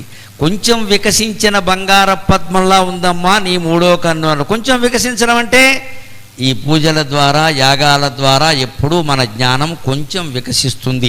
మూడో కన్ను అంటే జ్ఞాననేత్రం, అది కొంచెం తెరుచుకుంది అంటే కొంచెం రజోగుణం కొంచెం సత్వగుణం ఇంకా ఉందన్నమాట. పూర్తిగా మూసుకుపోతే తమోగుణం, కొంచెం తెరుచుకుంటే రజోగుణం. అమ్మవారు రజోగుణానికి సంకేతం, అందున చండీదేవి రజోగుణానికి సంకేతం, శివుడు తమోగుణానికి సంకేతం, విష్ణువు సత్వగుణం, బ్రహ్మదేవుడు విష్ణువు సత్వగుణానికి సంకేతం. మనకు పురాణాల్లో ప్రసిద్ధమైనది. ఎందుకు చండీదేవి రజోగుణానికి సంకేతంగా మూడో నేత్రం కొంచెం తెరిచి ఉంచుతుంది అంటే సంసారం ఉండాలి, జీవితం ఉండాలి, భార్య భర్త పిల్లలు అందరూ ఉండాలి, కానీ ఊరికే పాముకోక పూసుకోక బయటికి రా అని చెప్పడానికి అనమాట. అందుకే కొంచెం తెరుచుకుంటు, పూర్తిగా తెరుచుకోదు. పూర్తిగా తెరుచుకుంటే మొత్తం ప్రపంచం భస్మం అయిపోతుంది. మూడో కన్ను పూర్తిగా తెరిస్తే మొత్తం ప్రపంచం భస్మం అవుతుంది. అంటే సంపూర్ణ జ్ఞానం పొందిన మనిషికి ఈ ప్రపంచం మిథ్యా అని అర్థం అవుతుంది. ప్రపంచం భస్మం అవడం అంటే అది బూడిదవ్వడం కాదు, బూడిదవ్వడం కాదు. సంపూర్ణ జ్ఞానం పొందిన కంచి పరమాచార్య, రమణ మహర్షి, జిడ్డు కృష్ణమూర్తి గారు లాంటి మహానుభావులు ఉంటారే, వారికి ఈ ప్రపంచం అంతా మిథ్యగా అర్థమవుతుంది. ఎందుకంటే జ్ఞానం కారణంగా. మనకి ఎందుకు అర్థం కావట్లేదంటే అజ్ఞానంలో ఉన్నాం. చెప్పేదేముంది ఇక్కడ ఇంకా. అంటే ఆ జ్ఞానం పొందాలంటే చండీ యాగం చెయ్యాలి, అమ్మవారిని ప్రార్థన చేయాలి. అమ్మా కొంచెం తెరుచుకోవడం కాదమ్మా, అది పూర్తిగా తెరుచుకునేలా చెయ్యి. ఈ ప్రపంచం ఉన్నా ఒకటే పోయినా ఒకటే, నీ పాదార వింద భజనం ముందు ఇదెంతా అని ఆవిడ్ని ప్రార్థించగలగాలి మనం. తృతీయాతే దృష్టి దళిత హేమాంబుజ రుచి. కాబట్టి మొదటి కన్ను సూర్యుడు అన్నాడు, రెండవ కన్ను చంద్రుడు అన్నాడు. మరి కవిత్వం చెప్పేటప్పుడు మూడో కన్ను కూడా పోలికి చెప్పాలిగా. అది చెబుతున్నారు, ఎంత అద్భుతంగా చెబుతున్నారో శంకరాచార్య. సమాధత్తే సంధ్యాం దివస నిశయోరంతరచరీం. పగటికి రాత్రికి మధ్యలో సంధ్యాకాలం అని ఒకటి ఉంది కదమ్మా. నిజానికి పగలు కంటే రాత్రి కంటే సంధ్యా సమయమే చాలా అందంగా ఉంటుంది. మీరు గమనించండి, మనం ప్రకృతిని ఎప్పుడు చూస్తాం? మధ్యాహ్నం 12ంటికి ఎవడో బయటికి రాడు, ఎండ ఒక్కబోసేస్తుంటే ఎవడొస్తాడు. అర్ధరాత్రి 12ంటికి కూడా ఎవడూ బయటికి రాడు. ఖచ్చితంగా బ్రాహ్మణులు సహా అందరూ బయటకు వచ్చి ఆకాశాన్ని చూసేది ఎప్పుడండి? ఉదయ సంధ్య, సాయం సంధ్య. ఆ ఉదయ సంధ్య ఎలా ఉంటుంది? లేత ఎరుపు రంగులో ఉంటుంది. సాయం సంధ్య ఎలా ఉంటుంది? అది కూడా లేత ఎరుపు రంగులో ఉంటుంది. అమ్మవారి యొక్క మూడో కన్ను కొంచెం తెరుచుకుని లేత ఎరుపు రంగులో ఉంటుంది. అది పగటికి రాత్రికి మధ్యలో ఉండే సంధ్యాదేవిలా ప్రకాశిస్తోందమ్మా, నీకు నమస్కారం అన్నారు. అది సౌందర్య లహరి. అందుకే అమ్మవారిని దర్శించే అవకాశం వస్తే పక్కన ఎవరున్నారు అనేది కూడా పట్టించుకోకూడదమ్మా, చూడగలిగినంతసేపు చూడాలి. మన జీవితంలో అద్భుతమైన సమయం ఏదైనా ఉంటే భగవద్ దర్శనమే. ఇంక మిగిలినవన్నీ పనికిమాలిన సమయాలు, వేస్ట్ టైం. టేస్ట్ టైం ఏదైనా ఉంటే అదొకటే. అందులో ఇటువంటి యజ్ఞాలు చేసినప్పుడు దేవాలయాల్లో బాగా అలంకారం చేస్తారు. అలంకారం కారణంగా మరింత అందంగా ఉంటుంది. మనకు చూడనిచ్చే అవకాశం ఇక్కడ ఉంటుంది. మేము ప్రసిద్ధ పుణ్యక్షేత్రాలకు వెడితే ఎవడు చూడనిస్తారండి? మెడబట్టి గంటేస్తారు. ఇక్కడైతే హాయిగా చూసినంతసేపు చూడనిస్తారు. అంతేకాని చూడాలి హాయిగా. ఆ దర్శనం చాలు. దైవానుభూతి అంటే దర్శనం అండి, నైవేద్యాలు ప్రసాదాలు కాదు. ఈ హడావుడంతా ఎందుకంటే దర్శనం ఎక్కువ అవ్వడానికి, అంతకంటే ఉంది. ఇప్పుడు ఎవరికో ప్రసాదాలు చేసే పని అప్పగించేవరకు వాళ్ళు ఏమంటారు? అక్కడ అమ్మవారి దగ్గర కూర్చొని చేయించా అంటారు. ఎందుకని? అమ్మవారిని చూడొచ్చని. ఇక్కడ ఏదో హాల్లో ఎందుకండి అమ్మవారి దగ్గర? అక్కడ ఫ్యాన్ లేదమ్మా, పోన్లేండి ఫ్యాన్ లేకపోయినా పర్వాలేదు, నేను అక్కడ కూర్చో అంటే ఆ ఇల్లాలకి ఏం కావాలి? అమ్మవారి దర్శనం కావాలి. ఏదో ప్రసాదాలు తయారు చేసే వంకన అక్కడ కూర్చున్నామని అమ్మవారిని చూడొచ్చు కదా. ఫ్యాన్ గాలి ఏసీ గాలి ఎప్పుడు ఉండేదే. ఇలా మనం ఆలోచిస్తున్నామా లేదా? ఎందుకంటే అంతర్గతంగా మన మనస్సు ఆ దర్శనాన్ని కోరుతోంది, అందులో అనుమానం వెళ్ళేది. అందుకని ఆ సంధ్యా సమయాన్ని మనం చూడగలగాలి. ఆ సంధ్యా సమయంలోనే అమ్మవారి యొక్క పూజ చేయాలి. అత్యంత పగటికి రాత్రికి మధ్యలో ప్రకాశించే సంధ్యాదేవిలాగా నీ మూడో నేత్రం ప్రకాశిస్తోందమ్మా అన్నారు శంకరాచార్య. పైగా చండీదేవి యొక్క అర్చన ఎంత గొప్పదంటే, అమ్మవారి యొక్క అర్చన చేస్తే ఇంకెవరిని అర్చించాల్సిన అవసరం లేదుట, సకల దేవతల్ని అర్చించినట్టే. అంటే ఇంగ్లీషులో దీన్నే సింగిల్ విండో సిస్టమ్ అంటారు. అంతే, సింగిల్ విండో. అంటే బ్రహ్మదేవుల్లోనూ ఉన్నది అదే శక్తి, విష్ణువులో ఉన్నది అదే శక్తి, రుద్రుల్లో ఉన్నది అదే శక్తి. ఆ శక్తిని మనం చండీదేవి రూపంలో అర్చిస్తున్నాం ఇక్కడ. కాబట్టి వేరే అర్చన నువ్వు చేయాలంటే వైవిధ్యం కోసం చేస్తే చేసుకో, చెయ్యాలని ఏం లేదు ఇక్కడ. త్రయాణం దేవానాం త్రిగుణజనితానాం తవ శివే. దాన్నే సౌందర్య లహరిలో శంకరాచార్య చెబుతున్నారు. నీ అర్చన చేస్తే వేరే ఏవి చేయక్కర్లేదమ్మా. త్రయాణం దేవానాం త్రిగుణజనితానాం తవ శివే. త్రయాణం దేవానాం త్రిగుణజనితానాం సవ శివే భవేత్ పూజా పూజా తవ చరణయోర్యా విరచిత. భవేత్ పూజా పూజా తవ చరణయోర్యా విరచిత. తథాహి త్వత్పాదోద్వగన మణిపీఠస్య నికటే. తథాహి త్వత్పాదోద్వగన మణిపీఠస్య నికటే స్థితాఖ్యేతే శిష్యన్ముకుళిత కరోత్తం సమకుటాగా. స్థితాఖ్యేతే శిష్యన్ ముకుళిత కరోత్తం సమకుటాగా. మనం ఏ బ్రహ్మని, ఏ విష్ణువుని, ఏ ఈశ్వరుణ్ణి, ఏ కుమారస్వామిని, ఏ అయ్యప్ప స్వామిని, ఏ వెంకటేశ్వర స్వామిని, ఇతర దేవతా రూపాలని ఎన్నింటిని మనం అర్చించదలుచుకున్నామో పురుషుల రూపంలో, వాళ్ళందరూ అమ్మవారి యొక్క మణిద్వీపంలో ఆవిడ పాదాల దగ్గర ఉండి నెత్తి మీద చేతులు పెట్టుకుని అమ్మా నీ వల్ల మేము దేవతలం అయ్యామంటున్నారమ్మా. అమ్మవారి యొక్క శక్తి అటువంటిది, అమ్మవారి మహిమ అటువంటిది. శక్తి లేదే ఏ దేవుడు లేడు ఇక్కడ. శివశక్త్యా యుక్తో యది భవతి శక్త ప్రభవితం. వాళ్ళ ఆయనకు కూడా శక్తినిచ్చేది ఆవిడే, శివుడికి కూడా శక్తినిచ్చింది ఆవిడే. రామచంద్రమూర్తి ప్రత్యక్ష ఉదాహరణ. 21.5 రోజులు జరిగిందండి సుమారుగా రామరావణ యుద్ధం. 21 days. ఇంకో అర రోజున కూడా చెప్తారు, ఆ లెక్కలు పక్కనట్టండి. 21 రోజులు జరిగింది. 19వ రోజు యుద్ధంలో రామచంద్రమూర్తి అలిసిపోయాడు చేసి చేసి చేసి. ఎందుకంటే ధనుర్బాణాలు ఉన్నది ఇద్దరికే, రామలక్ష్మణులు ఇద్దరికే. మిగిలినంతా పిడిగుద్దులు గ్యాంగ్. ఇది వానరులు 1,000 మంది ఉంటే గుద్దులే, వాళ్ళ ఆయుధాలు లేవు. వాళ్ళు ఉపయోగించిన ఆయుధాలు ఏమిటో తెలుసా? లంకలో చెట్లన్నీ పీకి వాళ్ళ మీద వేశారు. అలాగే లంకలో కొండలు ఉంటాయి కదా, ఆ కొండల శిఖరాలు పడగొట్టి వాళ్ళ మీద వేశారు. అంటే అక్రమంగా మనం కొండలు, చెట్లు, వనాలు, పార్కులు, ఫామ్ హౌసులు అక్రమంగా కడితే అవే మన మరణానికి కారణం అవుతాయి. నమశివాయ. ఈ లంకలో రావణాసురుడు ఇవన్నీ ఆక్రమించాడు. అసలు అది కుబేరుడు సామ్రాజ్యం, పైగా వాడికి అన్నగారు. ఆ సామ్రాజ్యం వీడు ఆక్రమించాడు. అక్రమ సంపాదన, వాడు అక్రమ సంపాదన వాడికి మారకమైంది. వానరులు ఎవ్వరూ వేరే ఆయుధాలు వాడలేదు. మీరు యుద్ధకాండ మొత్తం చూడండి, వేరే ఆయుధాలు వాళ్ళ. చెట్లు వాడారు, అవి ఎక్కడవి? కిష్కింత నుంచి మోసుకురాలేదు, ఇక్కడే అన్ని బోనసాయ మొక్కలే, కుండీ చెట్లు పీకి బారేసారు, వేసేసారు అంతే. పర్వతాలు వాడారు, ఎక్కడవే? అక్కడ పర్వతమే తీసి ఓ రాక్షసుడు నెత్తి మీద వేశారు, వాడు చచ్చాడు. అక్షకుమారుడు అని ఉంటాడు, రావణాసురుడు పెద్ద కొడుకు, వాడు ఇంద్రజిత్తు కంటే పెద్దవాడు. వాడిని అశోకవనంలోనే వేసేసాడు. ఎలా వేసాడు తెలుసా? వాడు ధనుర్బాణాలు, వాడు యుద్ధంలో వాడు మహానుభావుడు అండి, మామూలు వాడు కాదు. విశ్వనాథ సత్యనారాయణ గారు కల్పవృక్షంలో అక్షకుమారుడు వదని ఏకంగా 70 పద్యాలు వర్ణిస్తాడు ఆయన. అంత బాగా యుద్ధం చేశాడు. వాడిని హనుమంతుడు కావాలనే ఇంకా చూపించు నీ ప్రదర్శన అంతా చేయి. ఎందుకంటే వాడు అలిసిపోవడానికి ఆ వ్యూహం వాడికి తెలియదు. పాము ఉంటుంది, పాము మీరు గమనించండి, పాము ఇలా బుస్సమంటుంది. మనం భయపడకుండా అలాగే నిలబడ్డాం అనుకో, బుస్ బుస్ బుస్ తుస్ అంతే లెక్క. 3 సార్లు బుస్ ఉంటుంది, అంతకంటే అందు. దాని ఓపిక పోయింది. పాముకి తొందరగా కోపం వస్తుంది, తొందరగా నీరసపడుతుంది. తొందరగా కోపం వచ్చేవాళ్ళు ఎవరైనా అంతే, తొందరగా కింద పడిపోతారు, బీపీ వస్తుంది. పాము 3 సార్లే అంటుంది బుస్సు బుస్సు బుస్సు, మళ్ళీ తుస్. మనమేమనుకో అది బుస్ అనేసరికి మనకు హార్ట్ అటాక్ వచ్చేసింది. అందుకని పాము గెలుస్తుంది, లేకపోతే మనిషి ముందు పాము నిలబడలేదు. పాములు పట్టే వాళ్ళకి ఆ రహస్యం తెలుసు. వాడేం చేస్తాడు? బుస్ చూద్దాం ఇంగ్లీష్ మీడియంలో అని వాడు ఈ బుట్ట మూత పట్టుకుని నుంచుని 3 సార్లు 4 సార్లు బుస్ అనగానే తుస్ అంటాడు, ఇక పడుకుడు లేవదు. ఇంకా ఆ రహస్యం ఆయనకి తెలిసింది, మనకి తెలియలే. ఇంతకంటే ఏం లేదు. ఇది ఏదైనా అంతే. ఈ ఆవేశం వెంటనే వచ్చింది అంటే వెంటనే చల్లారిపోతుంది. అది అంత కంగారు పడక్కర్లేదు దానికి. అందుకని శక్తి ఎవరు ఆవిడ ఇవ్వకపోతే శివుడికి కూడా శక్తి లేదు, ఎవరికి శక్తి లేదు. అందుకని ఇక్కడ చెబుతున్నారు ప్రత్యేకంగా త్రయాణం రామలక్ష్మణుల ఉదాహరణ, శక్తి లేదు అనడానికి. 19వ రోజు యుద్ధంలో రాముడు అలిసిపోయి ఏం చేయలేక అనుకున్నట్ట యుద్ధకాండలో చెబుతాడు వాల్మీకి. సీతాదేవి వచ్చి తన్ను కౌగులించుకుంటే బాగుండు అనుకున్నట్ట. పాపం ఆవిడ శక్తి స్వరూపిణి. సీతాదేవి అంటే బాలాత్రిపుర సుందరి. సుందరకాండ ఎందుకు అన్నారు? అన్నిటికీ కథ పేరు పెట్టారు కదా, బాలకాండ, అయోధ్యకాండ, అరణ్యకాండ, కిష్కింధకాండ, యుద్ధకాండ. మరి ఈ సుందరకాండ ఏమిటండి? దానికి హనుమత్కాండ అని పెట్టచ్చు కదా, సీతాకాండ అని పెట్టచ్చు కదా, లంకాకాండ అని పెట్టచ్చు కదా. కథ ప్రకారమే అన్నిటికీ పేర్లు పెట్టిన వాల్మీకి మహర్షి ఒక్క సుందరకాండకి మాత్రమే సుందరకాండని ఎందుకు పెట్టాడో తెలుసా? అది సుందరీకాండ, బాలాత్రిపుర సుందరీకాండ.